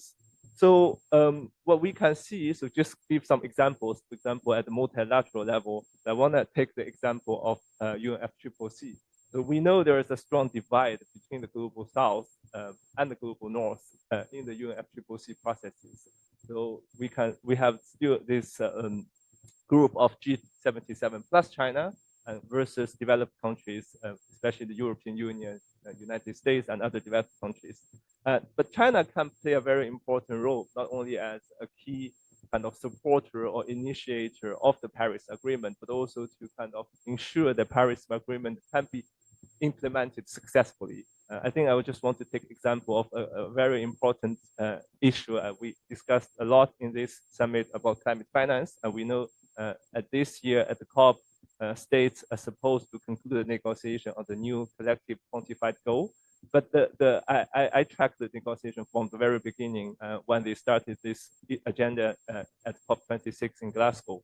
What we have seen is that, I mean, the discussion kind of stuck because developing countries ask developing countries to make commitment, give a very specific numbers, the figures, but also the type of finance. But at the same time, I think there's no willingness at all from developed countries to make any new commitments. And I think China can play a role to bridging this gap at the same, because partially China is under pressure from the developed countries to adding as a new donor to have the obligation to provide finance. But at the same time, if we think about historical responsibility and align with the common but differentiated responsibility in the UNFCCC, of course, China is part of Global South and then should not make any binding obligations to provide climate finance. So I think in that case, where we will end up, I can see there is a potential for China to play a role to bridge that gap and to find a kind of innovative solution at the end. I look forward to the negotiation. I know it won't be easy at COP29. So then I want to also just very briefly mention China's efforts of green soft power at bilateral and transnational level. So bilateral level, we just use the example of green energy, clean energy. We've seen so hundreds of bilateral agreements on clean energy to promote cooperation, innovation. There is a database collected by colleagues Joanna Lewis at Georgetown University. We have seen a lot of examples, for example, not only between China and the global north, for example, China and Germany on clean energy innovation, but also South-South innovation cooperation centers. I think a good example is China and Brazil had an innovation center hosted at Tsinghua University. So we can see there are also a huge potential for China to do more in that end. I think Pakistan can be also a potential case to promote innovation. I can see the potential, for example, here at LAMS Energy Institute, also maybe with some Chinese partners to promote more innovation. And then finally, I want to briefly mention about the transnational cooperation. And we know, for example, yesterday, Christophe mentioned the green investment principle. That's a very good example of financial institutions, private institutions as well, to promote green development and green standards in the Belt and Road Initiative. And this is not only just like a single or exceptional example. We have seen also lots of companies, they came up with their own kind of projects or networks to promote green cooperation, not necessarily through the the BRI, but also just broadly when we talk about China's global engagement, overseas investment. So I think to answer your question about where are the opportunities, I think looking forward, I would say it's good to see China's economic strategy aligns with this global goal of net zero transition, because if we look at what are the kind of new pillars of Chinese economy, these are these green industries, right? So solar, battery, and the EVs, they are the three new items identified or highlighted by the Chinese government. And so I think looking forward, definitely, I think they will push more, and also the opportunities as mentioned, although I think the economy is different, but I think I would challenge a bit on this end is like the opportunities still, I think many opportunities are in overseas markets for Chinese companies. So we will see more and more companies going out. I don't think that trend will stop. But of course, I think there are challenges. So the question, I think I want to just connect to what Mustafa was saying. I think there is always economic fear. I think the companies going out, they have to look at what they can benefit. But I think even in China's aid policy, we always emphasize from this kind of fundamental principle is mutual benefit. So you have to think about how we can benefit host countries, but also what can benefit China. So of course, it's not just like giving money. It's always to think about what you can get from. But we want to also think about good ways to benefit host countries. So I think the question is, we probably have to think about how to help companies to design context-specific solutions. So when you're going out and then you try to promote green industry, green development, but different countries have very different local politics, local political economies. And for China, I'm going back maybe in the second round. I think it's a learning process. So the BRI as well, I think even from the beginning, it's not just a political project. I think it's always like political economy. So you have to think about the economic side of the thing, and how to kind of balance this both like political but also economic needs. I think that's the challenge.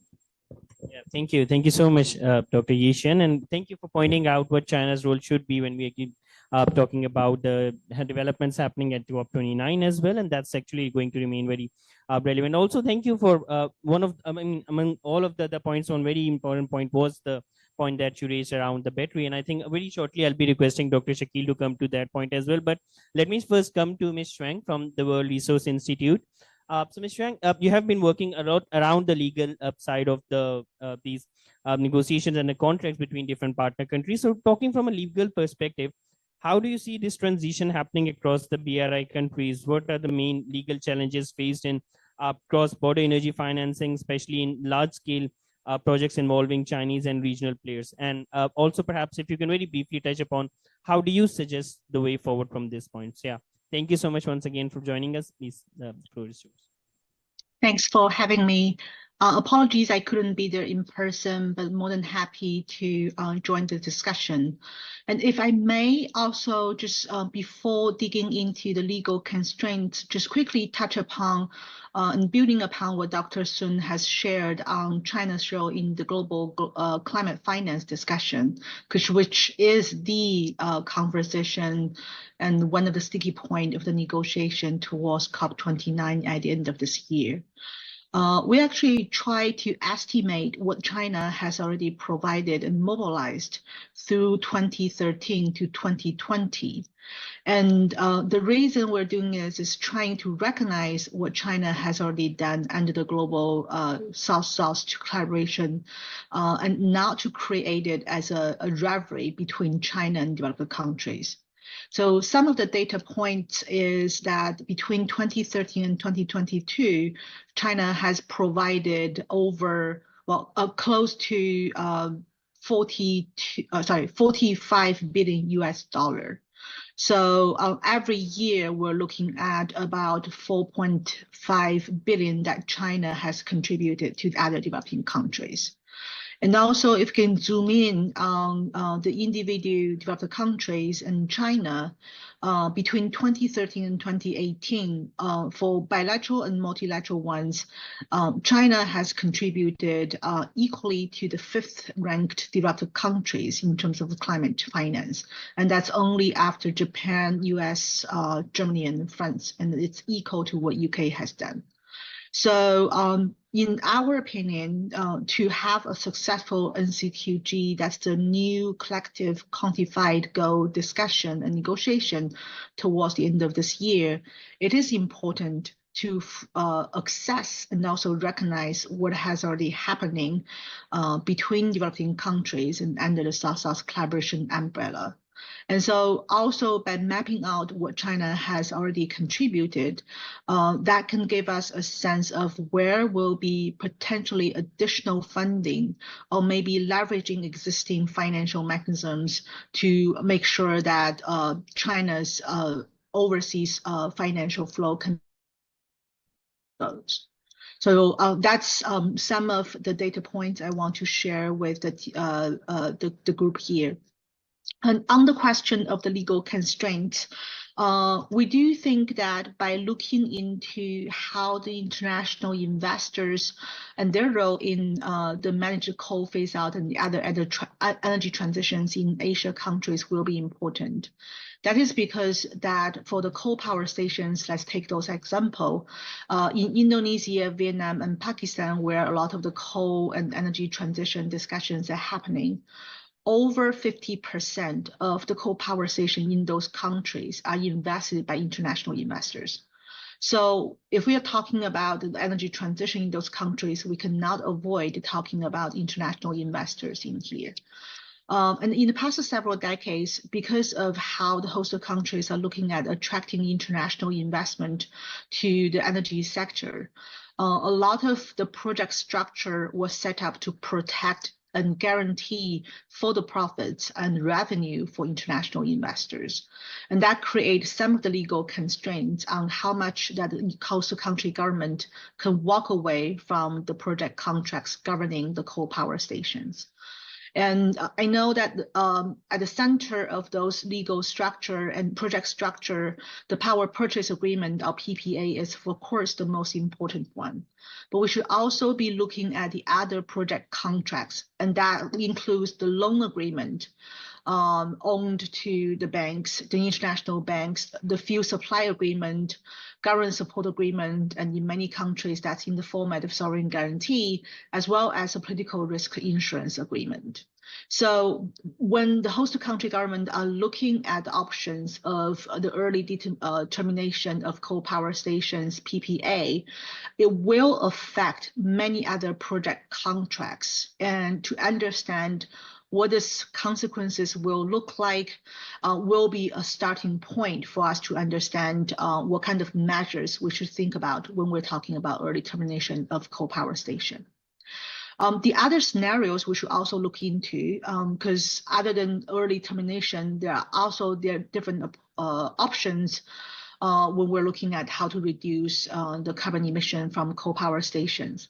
There are two scenarios I would like to highlight. One is the possibility of having more rigorous environmental policies, laws, or regulations on coal power station. And the second one is to reduce the utilization hours of coal power station. However, unfortunately, just as how much legal challenges there are for the early termination of coal power stations, there are also legal challenges in reducing the utilization hours, as well as to launch more rigorous regulation, which leads to increase in operation costs of coal power stations. And our research shows the conclusion it's unlikely that the host country government can take unilateral actions on coal power stations without compensating for project owners and also lenders according to predetermined terms in the coal power stations project contracts. So to take this forward, we will recommend that, and because of the number of coal power stations we're looking at, and also the large installed capacity we're looking at, we can't just rely on a case-by-case negotiation that host countries can have. There will have to be some types of blanket agreement between the host country government and international investors. And this is actually where a lot of the international support, not just the financial support, but also legal support on how to navigate those legal constraints and how to renegotiate before that we can fully walk away from coal power stations project contracts will be very much needed. And also, if we are really taking this forward, the international government charter, for instance, and the other international investment agreement that governs how international investment is involved in those key energy transition sectors, to avoid that having host country being further locked into the other types of international investment agreement, we probably also have to look at a more fundamental reform on international investment agreement that will have a big impacts on how the developing countries will be attracting international investment in the future in renewable energy. And I'm going to pause here. Thanks very much. Thank you. Thank you so much, Ms. Wang, firstly for highlighting the role that China is already playing in the climate finance and how they're sort of supporting, and also on the highlighting the different sides of legal challenges that will be there on if we talk about transition away from the fossil fuels or the coal power plants as well. So I think very well noted points, and I also thank you for highlighting the recommendations that you have given. So I think this is very important when we'll this discussion. We are very pleased to have with us Dr. Yan Ching, a non-resident research fellow at Boston University. Thank you so much for joining us. I think one of the very debates that we have been having for the 2 days revolves around the GIFB mechanism. So I think we have a two-part question for you. I know Boston University is doing a lot of work around that. So perhaps if you can touch base upon that as well. And secondly, I mean, when we're talking about the early retirement from, how asset management company, because we know you have a lot of work around that as well, how they can actually play a very key role in early retirement within the broader context of energy transition. So yes, thank you so much. Over to you. Thank you, moderator, for inviting me to join the panel. And also I'd like to thank all the faculties and colleagues participating in the event, which I learned a lot. Yes, like you mentioned, this, my topic intervention is probably coming from this a sort of half research, half proposal, tackling one of the major challenges, which is early retirement of coal-fired plants, particularly in Asia, where we have seen still significant share of the power generation. Actually, earlier, other panelists was saying about up to 60% or higher. Certainly, including China, including Pakistan, and many other major large emerging economies in Asia. We have seen, certainly, despite a lot of difficulties, we actually see a lot of initiatives, either at the global level, regional level, or national level. You probably all heard this energy transition mechanism proposed by ADB, where they are signing MOUs country by country. And also the World Bank has this Just Energy Transition Partnership, where they provide funds under different titles. However, challenges a lot, particularly, I mentioned in Asia, where the generation power plants fleets are relatively young. And actually, if you look at the commercial bank financing, there's still quite a large pipelines are coming. So the bottom line is we need doers, we need the foot soldiers to actually come into the field to see real transactions. From these real transactions, we can gain experiences, and also we can build the implementation capabilities and build the teams. So this is where the asset management company is coming from. You probably all know the asset management company I was referring to are those basically a lot of countries created during the financial crisis as early as 1990s, where we had the Asian financial crisis, and then later on we have a global financial crisis. Many of those has gone through basically the whole cycle of operation. They accumulated a lot of experiences, particularly in distressed debt workouts. And as part of these workouts, they actually, one of the common techniques is so-called the debt equity swaps, so that they will prepay the loans on behalf of the borrower, and then somehow through some means they can also swap some of the debt that they own to equity shares in the company. If you look at the portfolio of some of these AMCs in the past, you already see some of them are involving in power sector, power generations, and so on and so forth. So they actually do have some capabilities of doing similar work moving forward, particularly in engaging on the early retirement of coal-fired plants. And also as part of that process, AMCs have gained a lot of experiences in terms of dealing with the legal work on bankruptcies, on non-judicial foreclosure, for example. And also they have gained capabilities in terms of financing. So we talk about the panda bonds early. So we see many AMCs be able to issue corporate bonds, the asset-backed securities, and the different means of financing to suit their needs. Now, in a new sort of market landscape of early power, coal-fired power retirements, AMCs can actually basically branching out from that operational modality I just introduced, but still make profits from such process. For example, they engage in power stations, they buy their debts, they swap some of them into equity, and then to work it out in a relatively longer term process. And then they can still actually make a profit from this, basically from a repayment of loans at the discount ratio, or they can get, for example, some of the incentives from the government.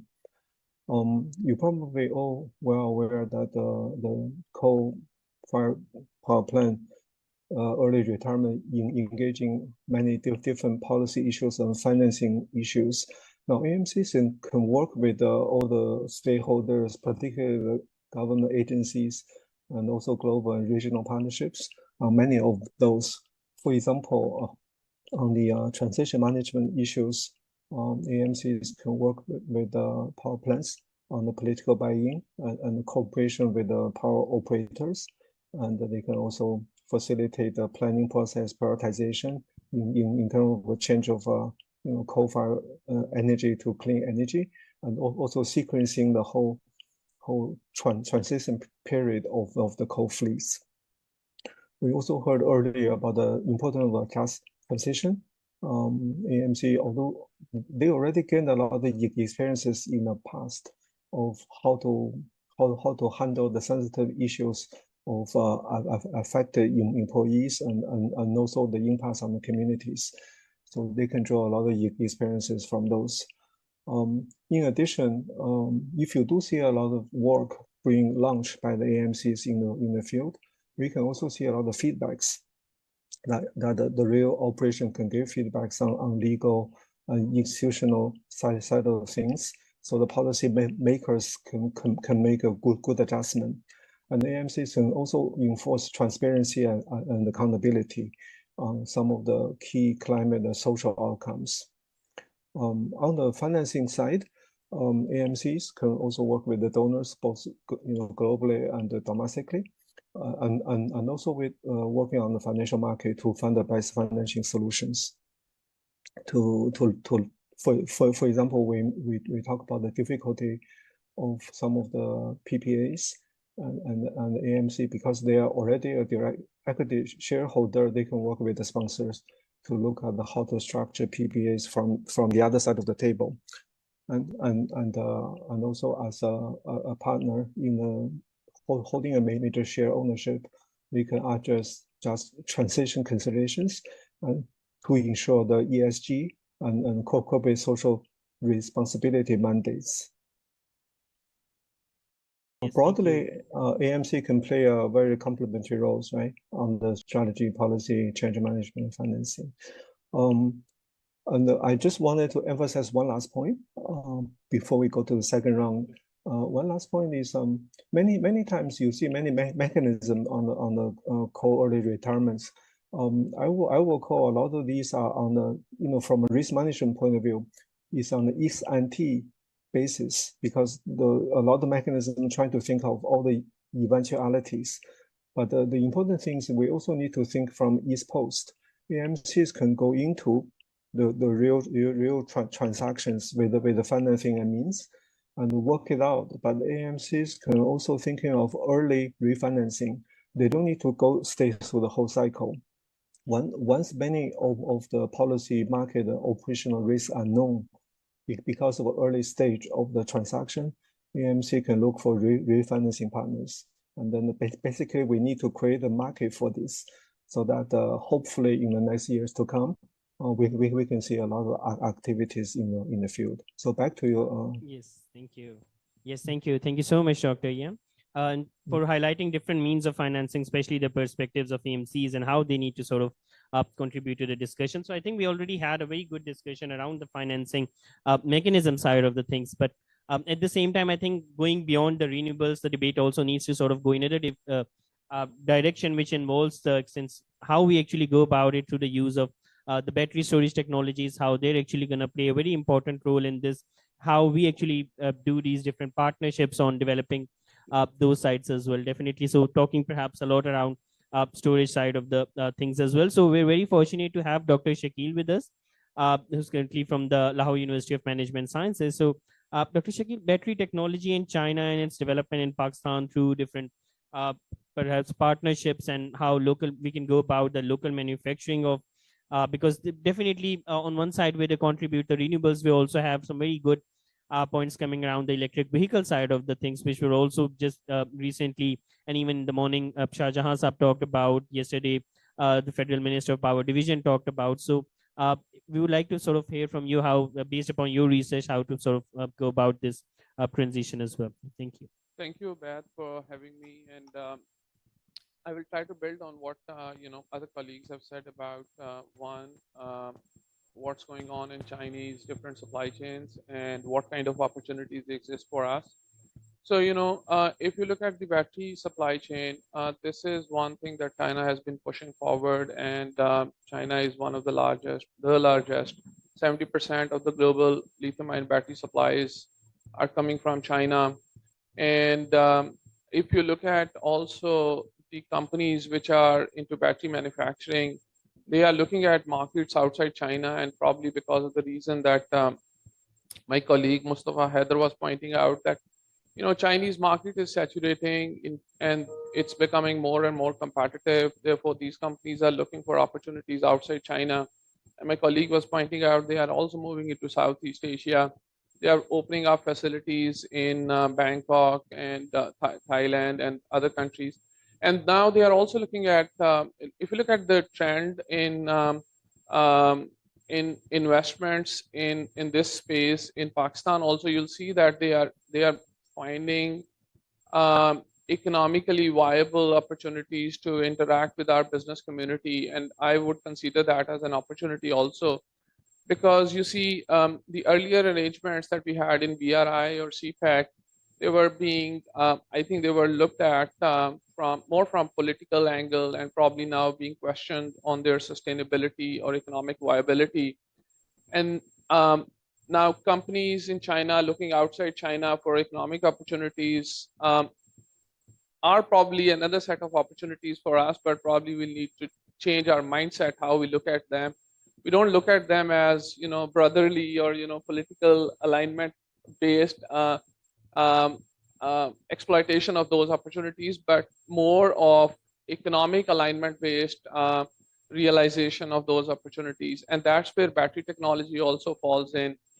Battery is important, of course, it's a fundamental thing in the renewable energy transition vision or dream that the globe has, and what we are working on, because batteries is, you need to have storage, and storage is based on battery supply chain. If your batteries are expensive, battery supply chains are not reliable, battery supply chains are not accessible for mass production and mass utilization, then I think this renewable energy transition will be constrained by this only the battery supply chain.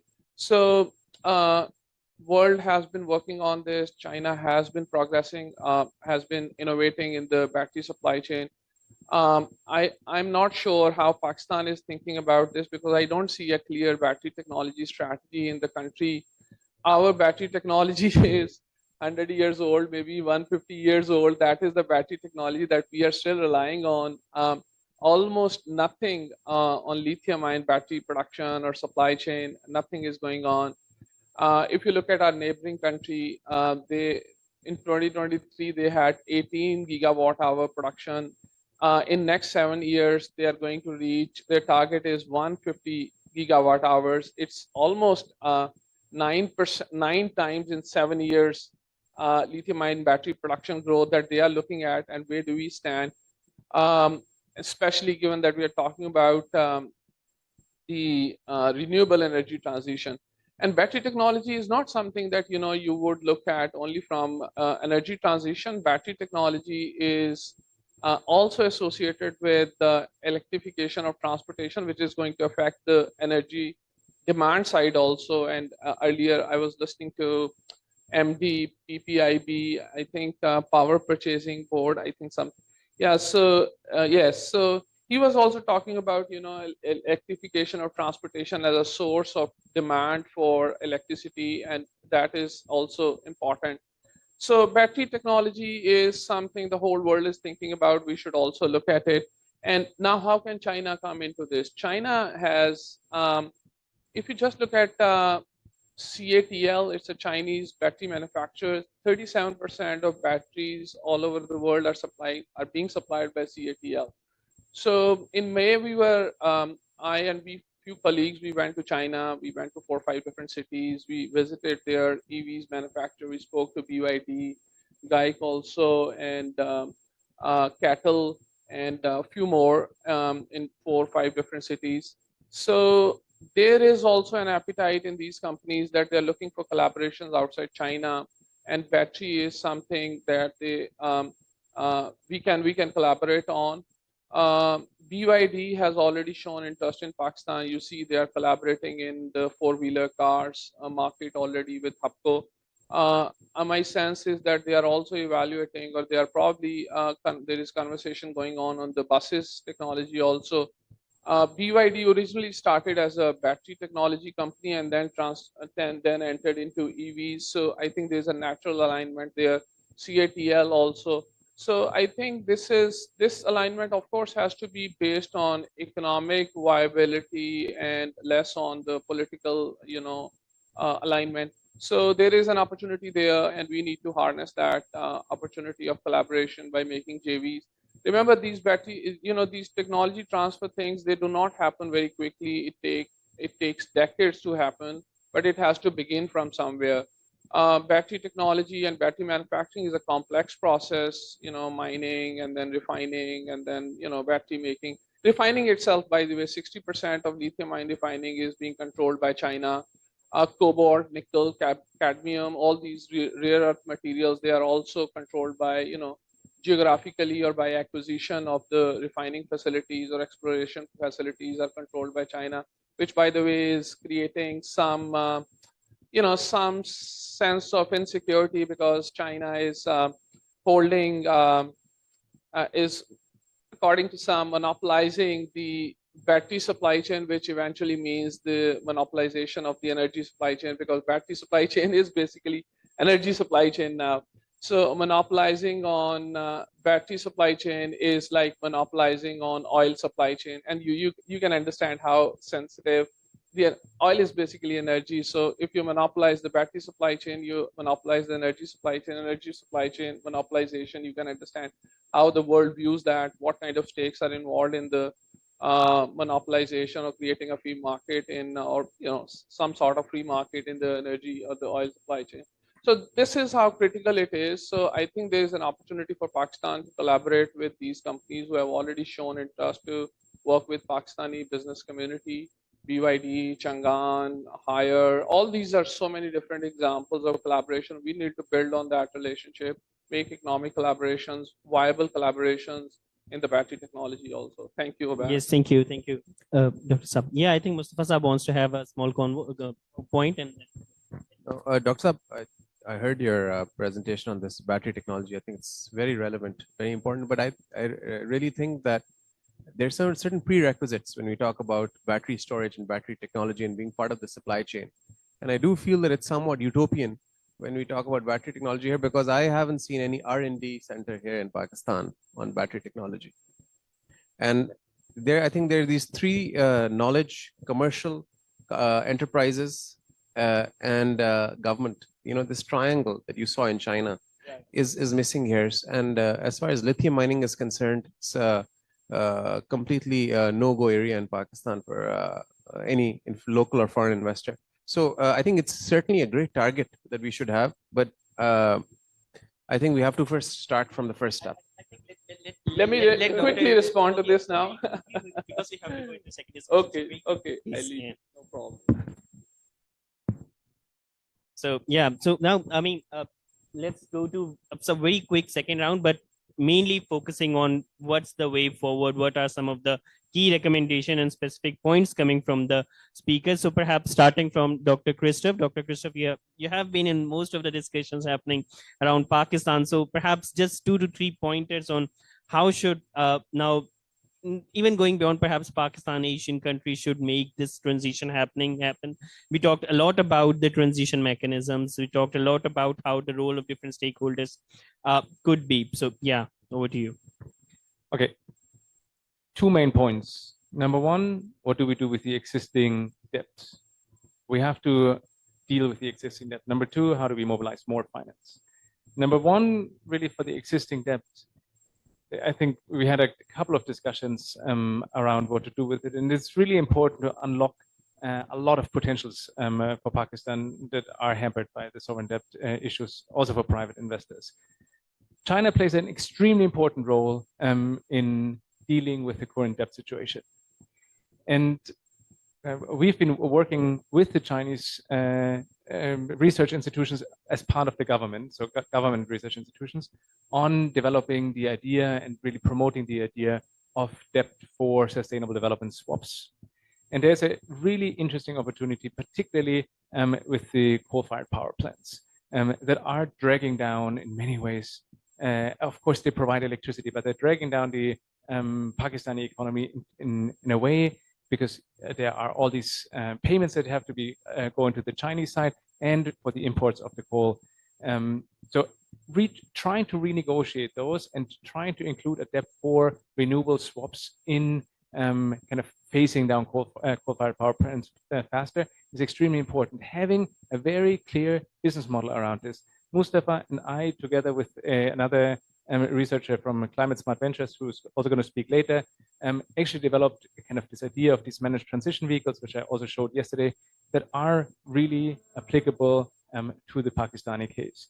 So developing a clear ask to the Chinese side that includes the different stakeholders and that includes also, at least to an extent, the complexity of the contract negotiations that Shuang mentioned is kind of one way. So that's debt repurposing of the existing debt. New debt, again, or kind of new financing, focus less on debt, focus more on equity financing is important. Having the right kind of political economy, the right incentives, pretty much what Mustafa was saying, extremely important. The BRI has become a commercial entity, particularly after the establishment of the Global Development Initiative as a partner organization of the BRI, which is focused on development. The BRI is very much about commercial investments that have to be bankable, that have to be attractive. And there, Pakistan, as Mustafa says, is competing with everyone in the world. Now, China will always, in my opinion, have a very good soft spot for Pakistan for a number of different political economy reasons. Nevertheless, it has to be bankable, at least to as much as possible. It's not the political kind of gains that could be made in the early days of the BRI for the bosses of the SOEs to comply with Xi Jinping thought and say like CPEC is the best no matter what the bankability is. These times are indeed over. Yes, thank you. Thank you so much, Dr. Christoph, for being on spot. So coming to Dr. Yishan, again, a couple of recommendations from your side, especially talking about the improvements of frameworks that can enhance the environmental integrity of these investments happening, especially in developing regions. Yeah. thank you. I just want to, I think, see this change in terms of like making BRI greener as a process. I think I want to just give you a bit more background here to think about how we end up, why we are now here, and then where we are going to, right? So if we look at this process, then in 2017, the first time the Chinese government issued this guidance on green promoting and green BRI. And then since then, we have seen like kind of gradual shift to kind of encourage companies to raise their standards, including like environmental and social standards in their overseas activities. And then the Ministry of Commerce issued this guidance in 2022 to encourage companies to not only just comply with the host country regulation, but also even beyond if there are any higher standards, and also develop higher standards. I think what we have seen, I think a very important change I want to highlight here, also probably the opportunities, are these kind of new regulations in China for especially now for listed companies to have compulsory and sustainability and disclosure, especially the ESG disclosure, so which is about environmental, social, and governance. And recently, this year, the stock exchange in China all required companies to prepare, and then in 2 years' time, they have to issue their ESG reporting.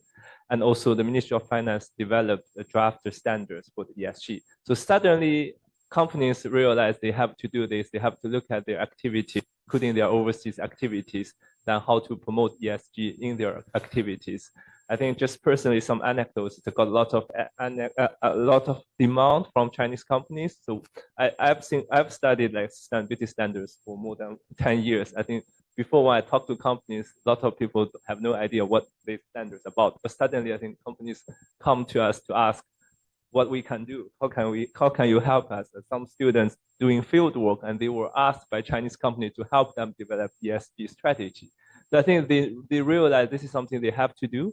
It's a legal requirement, but at the same time, they also realize to solve the problem, lots of problems on the ground with communities, and to make sure projects can going ahead in a very smooth way, they have to do more work and to kind of communicate, engage with the communities, with local stakeholders.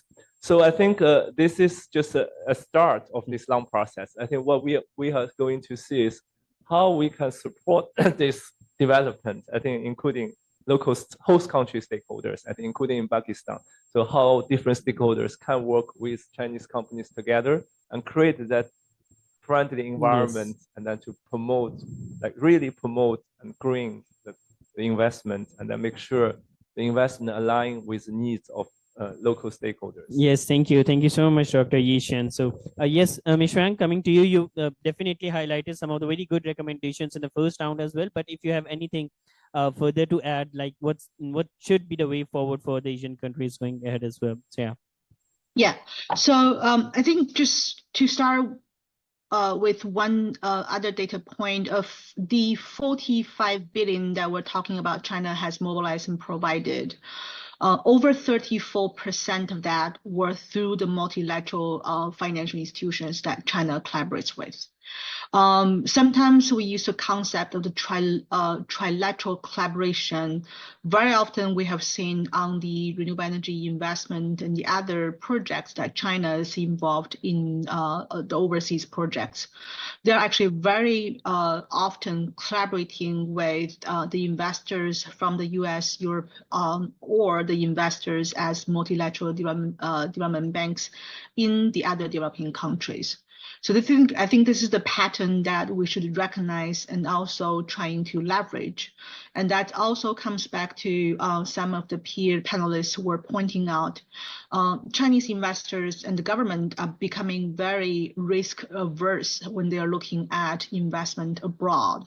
So by working with the other partners, the Chinese investors could kind of share the risks when they are looking at the opportunities of the other developing countries. And I think renewable energy projects can probably be one of the most promising areas for those trilateral collaborations to materialize. Yes, thank you. Thank you so much, Ms. Wang. So very quickly, Dr. Jing, if you have any final two recommendations to sort of add, and then we'll just take a couple of questions before conclusion from Mustafa Saab. Yeah. And then Dr. Jing. Sorry, moderator, you want me to summarize? Yeah, no, I just wanted Oh. to check if you have any two key policy recommendations that you want to Oh, sort of okay. pitch from this platform here. I have a few recommendations. Actually, we do need MDB's support, multilateral development banks support, in order to make AMC idea fly. They actually need to change their development assistance philosophy. Because I actually used to work for the World Bank and Asian Development Bank for all my career. We usually say, oh, you need to pay attention to the whole project cycle. But project cycle in their words is actually the only beginning of the whole productive process. It's only the construction phase. They really need to look at the whole project asset cycle. You know, the construction, the operation of the assets. So this is where the asset management companies come in handy. So the MDBs, I'm really looking forward to their support to offer technical assistance, knowledge sharing, so on and so forth, even to the point that probably in the long run, they can consider to establish their own AMCs, like similar to IFC, for example, in the World Bank Group, so that they can leverage financing and knowledge and capabilities, in a global scale. So this is recommendation number one. Recommendation number two will be, we do need to look at some actual transactions. So some countries with a good experience of AMCs in the past should try, for example, China, for example, in Pakistan, potentially maybe, one of the China's AMCs can form a joint venture in Pakistan to see some real transactions or early coal power plant retirement. So this is second. The third one is the AMCs in the region or even globally should organize themselves. They are a international public AMC forum that the Asian Development Bank manages. So it's a good venue. I understand that they just had their meeting in 15 September in Hangzhou, and some of the topics are showing up, how AMCs should contributing to the sustainable development initiatives. So I hope the trend is going. So back to you. Yes, thank you. Thank you so much. So yeah, if we have any very quick questions from our audience over here, we'll just take a couple perhaps. So yeah, let me just, yes, please, Dr. Saf. Let's be very brief so we'll just address them all at once. Yeah. Okay, so it is for all, whoever wants to answer this thing. I mean, we've heard a lot from all of you about companies that are coming should be like the new development and a new investment coming through private companies rather than like the government saying that we're going to implement certain things like this. And we've heard of like BYD, and I've heard that 3 times already over here. What do you think of, let's take the example of BYD. Like, yes, they'll come over here and they set up a plant and everything. And we think it could be, I mean, it could be so that we can export vehicles to Europe or the US, trying to overcome the anti-dumping restrictions that are on Chinese companies in China or something like that. So when it comes to that, when it was mentioned that private companies should be given much more better incentives from the government and all, does that mean that we want to give them complete free restrictions, which we've done previously for the other automotive manufacturing, the large 3, which really went against the Pakistan's own interest when it came to that? Or can the governments or like organizations like you impose certain things, like if you want to assemble over here, you have to bring certain amounts of technology transfers over here. You cannot just make a vehicle and sell it off or something. Dr. Aziz, just in a request of time. Yeah. Very quickly, Yeah. just the whole thing. Like these things, like solar panels are good because we can absorb it within Pakistan itself. But expensive vehicles such as BYD and everything are certain things which we cannot. It has to be something that has exported. Thank you. Thank you so much, Dr. Aziz. I'll request Dr. Shakil to respond to that, but let's also have the second question. My name is Azam Akram. I represent Pakistan LNG Limited. My question is for Dr. Christoph, that you mentioned yesterday that there's a difference between carbon emissions and air pollution. Obviously, it's a local problem. So in a Pakistani context, won't be the parameters for the air pollution more relevant in the convincing for the local stakeholders like nitrogen oxide or sulfur dioxide emissions in terms of retiring these coal power plants earlier than their age? Thank you. Yeah, thank you. So perhaps first, Dr. Shakil. Yeah, perhaps you can try to have another round a bit later. We're just running short of time. So yeah, Dr. Shakil first and then Dr. Chris. Yeah, I think this is a very good question.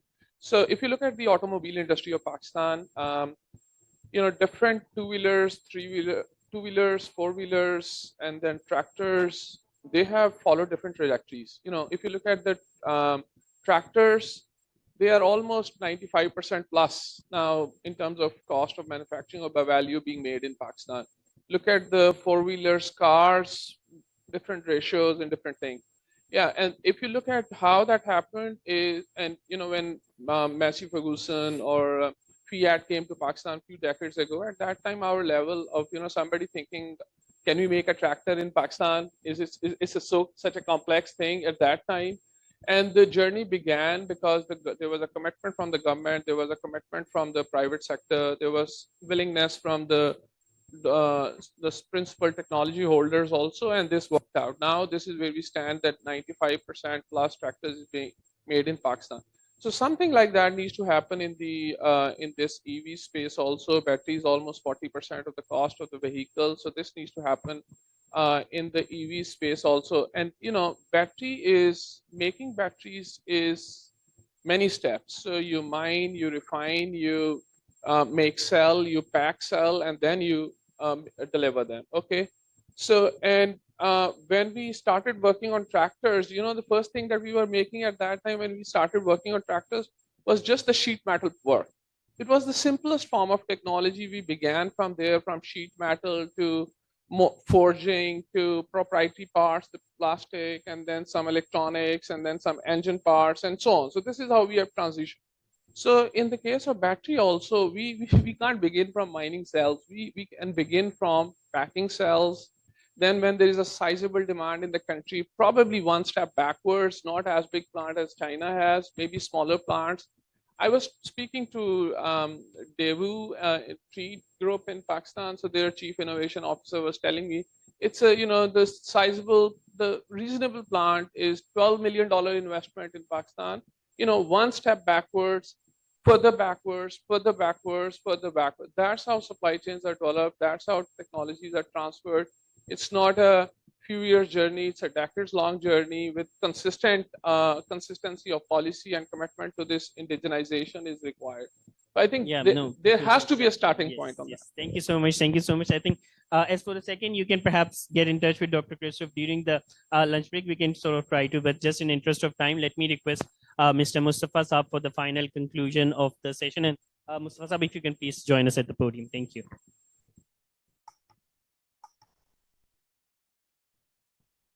Bismillah ar-Rahman ar-Rahim. I think firstly, congratulations are in order to the new Renewable Energy Network and Pride SDPI, Renewables First, LUMS, for hosting a very constructive dialogue, which was minus the fluff and had a lot of substance. So I think that's very rare to see in Pakistan sometimes. It's very nice to be here and learn so much. I think one of the key takeaways is bankability, bankable projects. I think that would also mean BOT projects, projects which are which have bankable feasibilities ready. And the conversation should be based on BOT, build, operate, and transfer with Chinese companies, with Chinese enterprises, with Chinese investors. So moving away from that prism of sovereign guarantees as a prerequisite. Because when we talk about sustainability, there's fiscally sustainable that we need, and there's environmentally sustainable. And I think both are priorities for Pakistan. So I think we need to offset this prism of sovereign guarantees, which are unfortunately a prerequisite in projects of investments in Pakistan, particularly within CPEC. Secondly, I think a very important area when you talk about energy, and since this is the Asia Energy Transition Summit, is grid infrastructure. We have had influx of investments in power plants, and we have a former head of the NTDC here. Lahore to Matiari has been a fantastic project, and I think there are many more projects required like that because the power evacuation is a problem. We have outdated transmission infrastructure, but we have new power plants. So, and a prerequisite to renewable investments is also smart grids. So I think that should be on the table, and that should also be on the build, operate, and transfer basis. Also, I think we have to be realistic when we talk about companies coming in to set up tech, batteries, supply chains. This is a great objective. And Dr. Saab, you're absolutely correct. But I think we need to have a mature business environment, companies which are already doing it. If you look at Vietnam, which you mentioned, Christoph, Chinese companies are doing joint ventures with existing manufacturers there who are advanced in that system already. So that diversifies their risk. You will not see these companies coming in solely as a sole proprietor and setting up. They're working with existing companies. So I think that's very important. And I think we need to, when you talk about that decade-long approach, Dr. Saab, we have to let our own companies also mushroom. Strong private sector companies which are potential good joint venture partners. And thirdly, I think we have to have a risk mitigation institutional mechanism with the Chinese, because we are seen as a high risk profile country, and Sinosure has a 6% typically in the first phase of CPEC, 6% spread over 25-year payback period cost in all the projects. That's very high. That's a very high cost. And I think identifying those projects with Sinosure, which are lesser risk for them. So we start the conversation backwards rather than you share a project which is ultimately not done, which is a case in point in Mahal, Kohala, which were listed in the early harvest projects, ML1, but they're still being discussed. Shiralir Babsab, in your time period, used to discuss these projects. ML1 is, Kohala is still not there. It's still being discussed. So risk mitigation, I think is very, very important. And I think we need to mobilize the capital markets. And I think I was very happy to see that the Governor State Bank was here yesterday. They need to be part of the conversation. The State Bank and NEPRA. I think they were not part of the conversations in the first phase of CPEC as much as they should be, because these decisions are taken and then the project goes for tariff negotiation to NEPRA and then kaput. That's why Bahawalpur Solar Power Park, Qaid-e-Azam Power Park is still not fully complete 900 megawatts like it was intended to be. So I think that is very, very important. And I think finally, we also have to realize that less is more. We gave a list of over 36 SEZs when CPEC was first announced. That came down to 9. Now there are 4 SEZs in CPEC. The Beji, Allama Iqbal Industrial Park, Rashakai, and Bostan. But none of them are really exporting serious amount of money. Ethiopia has is exporting from SEZs. Sihanoukville is a place in Cambodia which is doing it. So I think we have to have one example of one serious area where we can have 2-3 serious companies to relocate and make perhaps solar panels, wind power plants, which can be exported from perhaps Gwadar or Port Qasim to regional countries, including Pakistan, but other markets as well, to gain and give them that market access. And lastly, I think one of the key takeaways from this is that everyone agreed to that we have to be more competitive in the region. I think that is, I think I would say on top of the list, to be more competitive from a commercial perspective. Until we are more competitive, we will not see that level of investment being realized in Pakistan. Thank you very much. Thank you. Thank you so much, everyone. Thank you.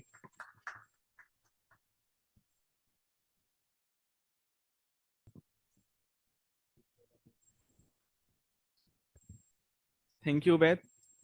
So yeah, thank you so much, everyone. So with this, I'll hand it back to the Master of Ceremony. Thank you so much to all the panelists. You can Please take your seats. Yeah. Thank you, Ved, for moderating this wonderful show. Ladies and gentlemen, next we have a technical presentation on integrated system planning by our very own Dr. Fyaz Chaudhary Saab, who is Chairman, Board of Directors, NTDC, and Senior Advisor to LUMS also. He needs no introduction, but as a formality, I will say few lines for him. Dr. Fyaz Chaudhary has over 34 years of experience in electric utility industry, consulting, and academia. He specializes in energy policy, power system planning, utility restructuring, smart grid solutions, and utility management. He is also founding director of the LUMS Energy Institute. Dr. Chaudhary has led major transmission system expansion and investment projects across countries such as Canada, USA, Ghana, India, and Saudi Arabia, to name a few. Dr. Saab, the stage is yours.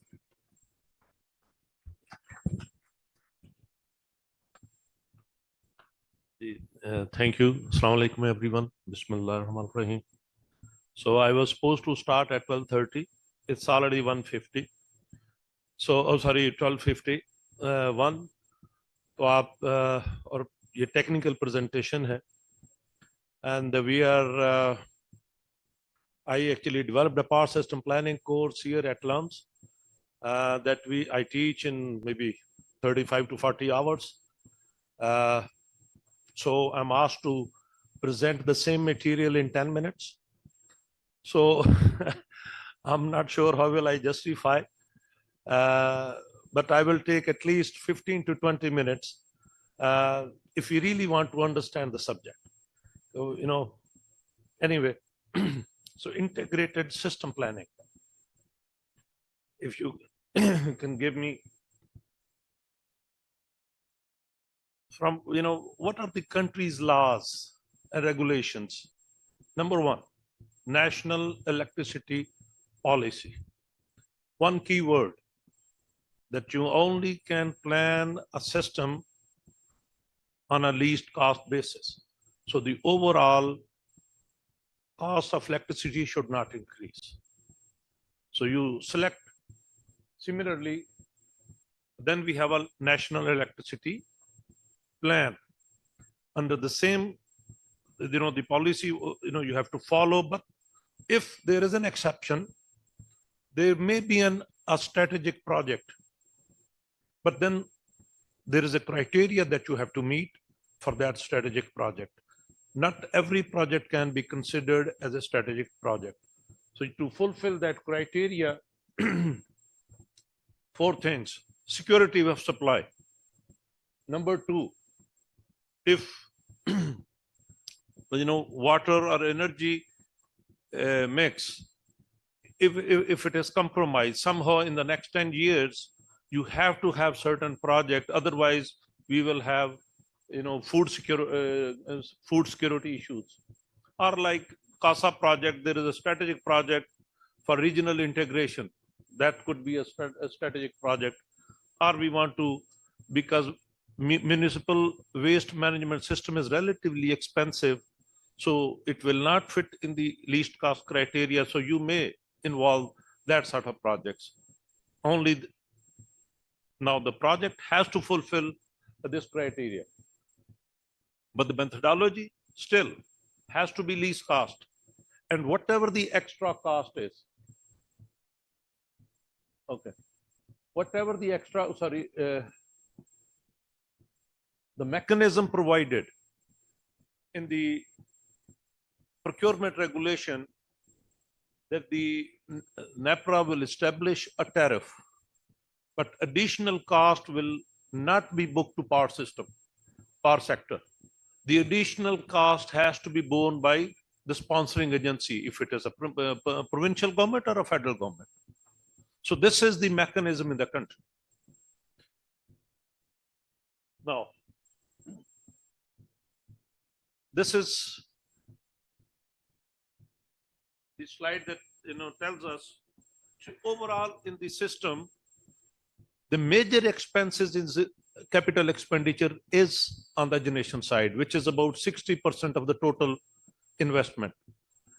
And the transmission and distribution, transmission 12 to 15, and distribution is 22 to 25.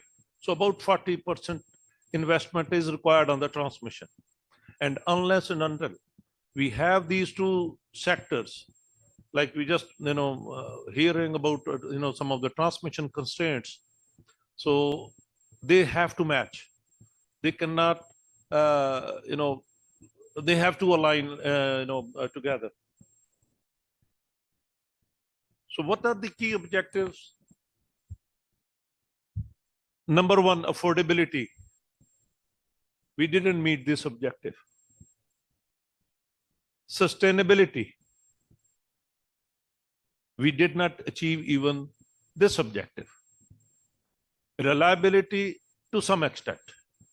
So we were load shedding, now we do not do load shedding, but at again, as the Minister Sub-Justice has said, at what cost? The other requirement we have is on the system. Yeah, thank you. Hello. This is better. On the system operation side, the system has to be secure enough, developed in such a way that you maintain your frequency and voltage control within the specified limits. And we have every other year or so, we do still have collapses. So there, when you plan a system, although it has to be a least cockpit, it has to be developed in an optimal way that you do not violate any operational or planning criteria. But if we don't do that, and we do not structure our sector in a way that we can perform these functions efficiently, what do we have? We still keep on thinking either privatization is good or the WAPDA used to be good, or this unbundled regime that we have, either this is better or, electricity market is better. Privatization, we are still debating after 30 or odd years. And again, if we do not do integrated system planning, what will happen? If it is a disjointed effort, it's a complex sector. What will happen? Circular debt. What we need to do, objective is to have least amount of losses and full recovery. So actually, again, as I said, it's a 35 to 40 hours course, but I'm trying to cover some of the principles in these few minutes. Another paradigm shift. We used to have a traditional utility, the same vertically integrated utility, generation, transmission, distribution was under one umbrella, like WAPDA. But now in the modern utility business, we have a distributed generation. Even each household has become a generator now. Electrical vehicles, information technology, and the communication between the players. So that is all, and also grid scale batteries that we just spoke about. So everyone is talking to each other. So you have to have that infrastructure. And again, business mechanisms to handle all these things. So this is another, not only that we didn't learn today how to plan it properly, execute it properly, operate it properly, but now the market forces have given us a new challenge also.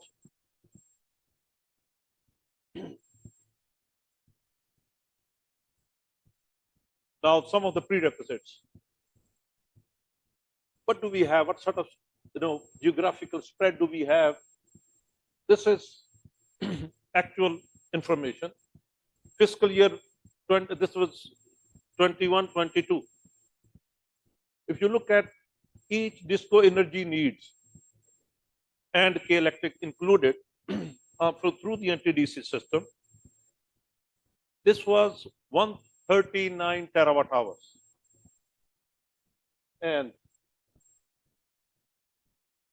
quite slow, what's happening here. The major thing that as a prerequisite, one has to understand that the 81% of the country's demand is where? North of Guddu. So Balochistan and Sindh, including K Electric from the entities, it's only 19%.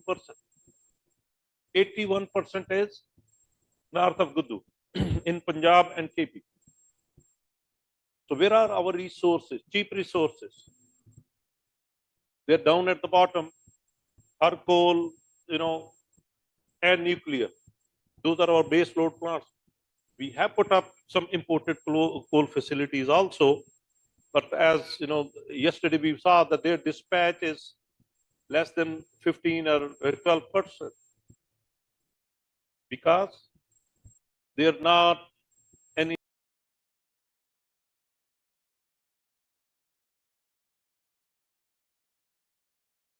more competitive.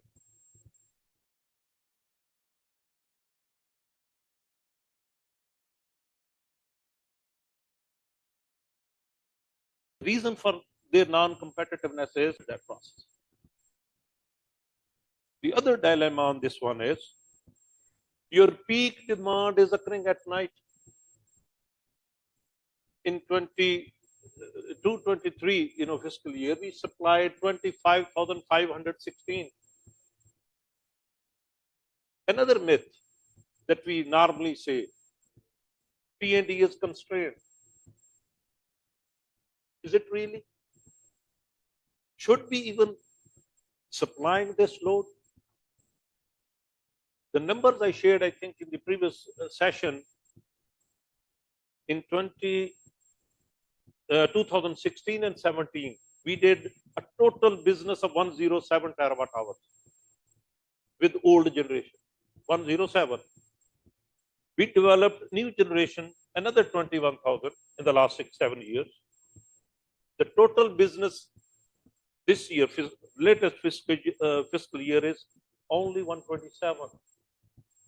We did it earlier a bit more, but 127. So for 20 terawatt hours of business, how much are we paying? All the dues, capacity charges that we never needed. So capacity became surplus. And this was, so, if I had the opportunity to ask questions from, Ahsan Iqbal Sahab, I would have brought this point there. But somehow he had to leave and we didn't have a question answer session. So, abhi bhi nahi samajh. We do not want to understand. Or jhoot pe jhoot bole ja rahe. That is, we have to correct ourselves. If we do not even understand today what has gone wrong, what went wrong, we cannot change our course and start going at least to the power positive side. This is the capability. So the only, and I mentioned yesterday, our winter demand is 12,000. Summer is, this is supply, recorded peak, but demand is, let's say, 31. So what is that 19,000 megawatt demand? Short-lived, 8 months. Business is only 20 terawatt hours. I just, this is recorded numbers. I'm not making them up. So that 20,000 megawatt, so we want to not only build the capacity, but also transmission system for what? For that cooling load, which is not even adding to any GDP growth to my country. So we must understand these things.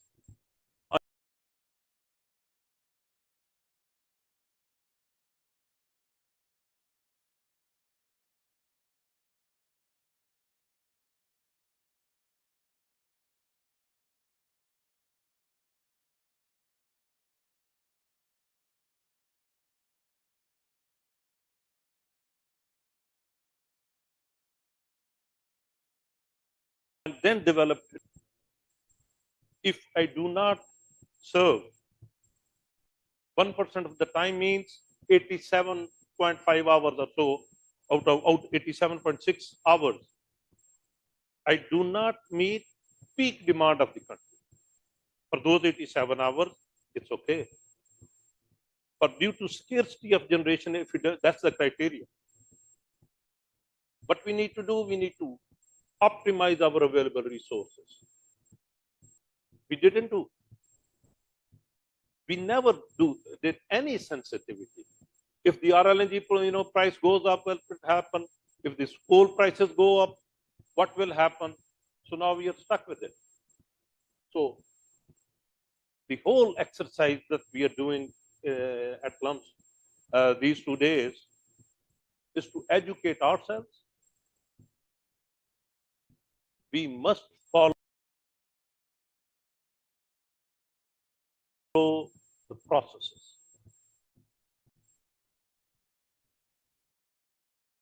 And the process exists. We do not implement on ourselves. Why plan? I have already given some reasoning. Why do we have to make a plan?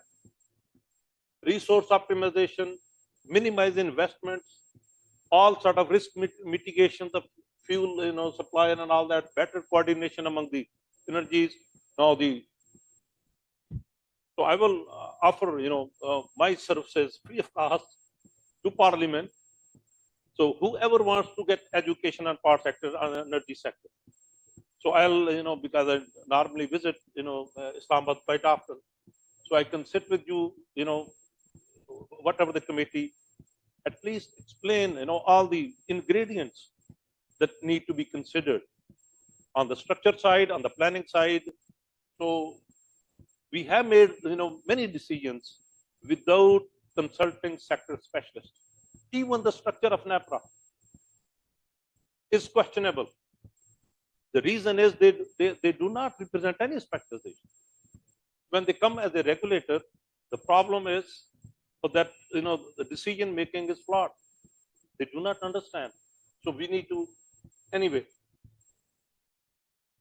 What are the key components?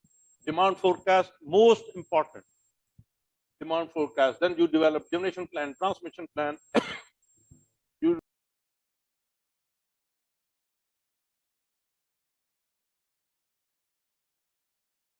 fuel supply requirements, invest. All these analysis.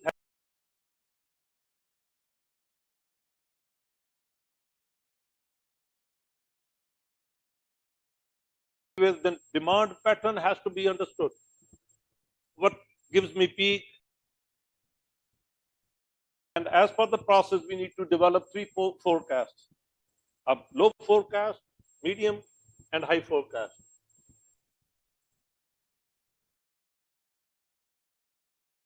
Then if we do not do this forecast and we are learning, through hard ways, even when we did in 90s, without following a process, we developed those IPPs. And we were surplus, and quite a bit of surplus. We did overinvestment. 72% of your country's tariff constitutes fixed payment. 72%. So the operating cost is only 28%. So if you shut down Pakistan, everyone goes, somewhere in Switzerland. If we are invited, what will happen? Still 2.2 trillion rupees are outstanding without producing a single unit or consuming a single unit. So that's kind of stupidity that we did without following the process. So either you will do an underinvestment, either you will overinvest.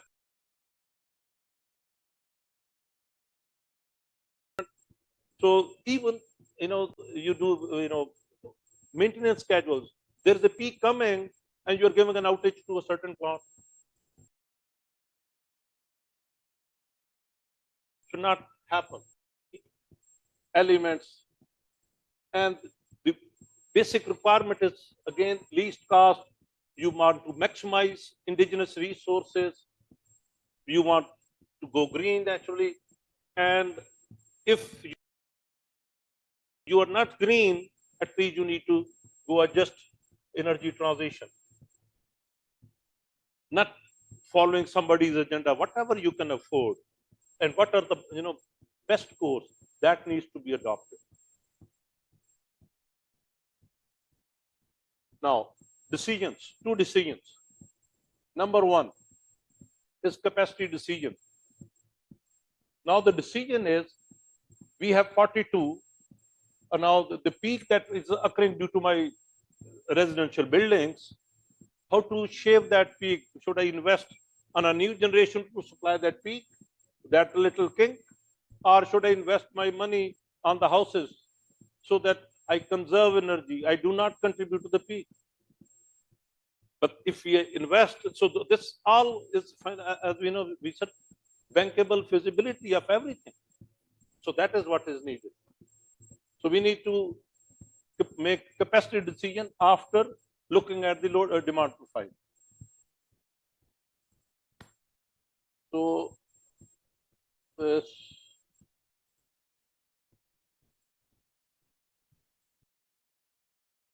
number two is energy decision. So we screwed up here too. Energy, that the peaking hours, the last data that we have, 3,000 megawatt of peak that we supplied only lasted for 400 hours, 430. So how much capacity payment is being made for those 3,000 megawatt power plant that we decided, instead of shaving peak, what we did, we took a loan and we said, okay, we'll supply that peak.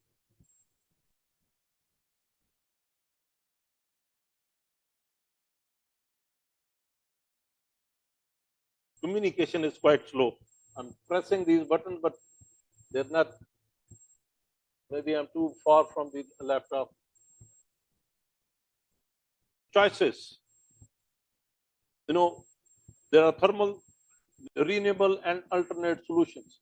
So the person who is planning, he has to understand each and single technology and its limitations. Do we have that capacity in the country? Did we try to build that capacity? I asked my, because I just became a board member of NTDC, I asked my board members, how many people are there on which we are designing, how many people are there on the forecast side? None of the board members knew, including our Dr. Nveed Chata. Only one. And only he is simply a compiler, information from dispos here and there. So again, the planning process says to achieve those objectives, you need to compromise on some of the reliability. Whatever you have, you need to stay within the optimum range. That's what we have simulation tools. The process is, again, bankable feasibility of a project. But then if the cost is high, you need to rationalize that cost. Then you do a lot of simulations, permutation and combinations. But then there is a review and approval process. But then there is a procurement. But many of our projects started from the last. We procure, implement, and then we try to justify. And then we say, oh, ji, hon ki kare.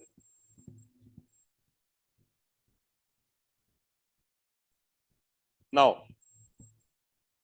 so do all these sensitivities on the fuel side and the availability, even on the military side. Like if you're on port homes, your vessel is stopped, what can you do? It's some sort of, when you are depending on the imported fuel, you have to consider many things. So risk analysis has to be there as part of the process. On the operation side, what my limitations are, because I'm bound to follow economic merit order. But if we do not develop our system optimally, can I really operate optimally? No, I cannot.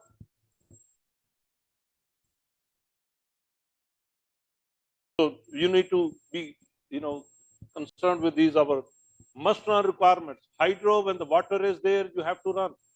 Solar is there, you have to run. Wind blows, you have to run. So all these are must-run, I will call it liabilities. They must-run status. Only then comes the transmission constraints if they come. And another blunder that we and when I was at as NTDC, I told the government of that time, we developed 21,000 megawatt in 2007 in the last 70 years. And that's how unless and until the generation, wherever it is, unless you turn on your switch, only then the current flows. So it means the entire, transmission, not only evacuation part, reinforcement part, distribution part, sub-transmission part, unless and until it is developed, because we are developing 21,000 megawatt in next 6 years. Is any organization is ready? Do we have that capacity? We do not, and it will never be built. That's what happened. Because your processes are old. So that realization at the highest level has to have, there. And, transmission expansion planning has long, it's a pure electrical engineering stuff that you have to meet the objectives, each and single current. It should not be, it has to have open access. It has to reach to your house without any constraints. So that's what the transmission planning function is. And there are substation-wise forecasts. Each individual household get to gather up to the system level. That's how. And there are so many technologies that are involved. Voltage level, their design. Where will they be designed? Each substation, how much capacity? Like FIDMIC, I was mentioning, the load is only now. I think it reached 50. But at that time, the process that we were following, only 14 megawatt load, we were stopping connections to the industrial facilities, and we developed 252 MVA transformation capacity. So that's the kind of knowledge base we need to, upgrade our engineers. This is now, so the constraints are somehow, it's not due to the, by the way, transmission. Transmission constraint became evident because South demand forecast did not grow at the pace we were thinking it will grow. So now the energy in the South became surplus. That's how we ended up on a transmission constraint. Now we have to bring that power up north because the demand is up north. So this is last two slides. Sorry, I have taken maybe a bit more. This is country's existing ISP planning framework. You have to have existing information where we are standing, power system review, then assumptions, on the GDP growth, the demand forecast and all that. So you do long term, medium term, and if there are demand side management options like this peak shaving and all that, whatever the programs we develop, those have to be part of.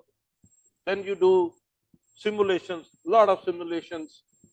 You do economic analysis, financial analysis, environmental, social impact analysis, risk analysis.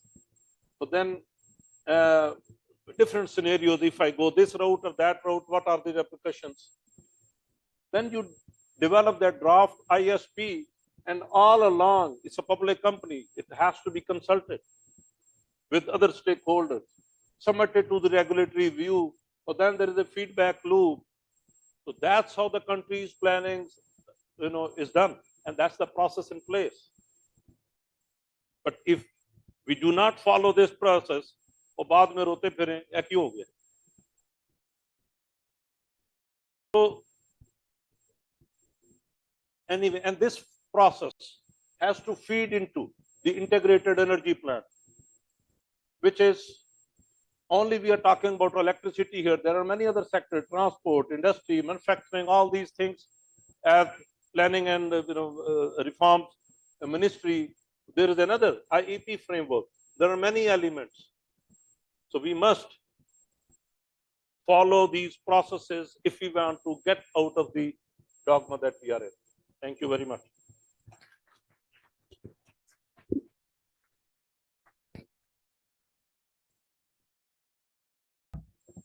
Anyway, I will be available. During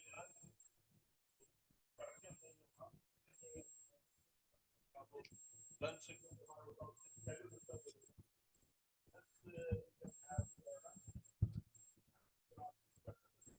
Yeah, all right. So without any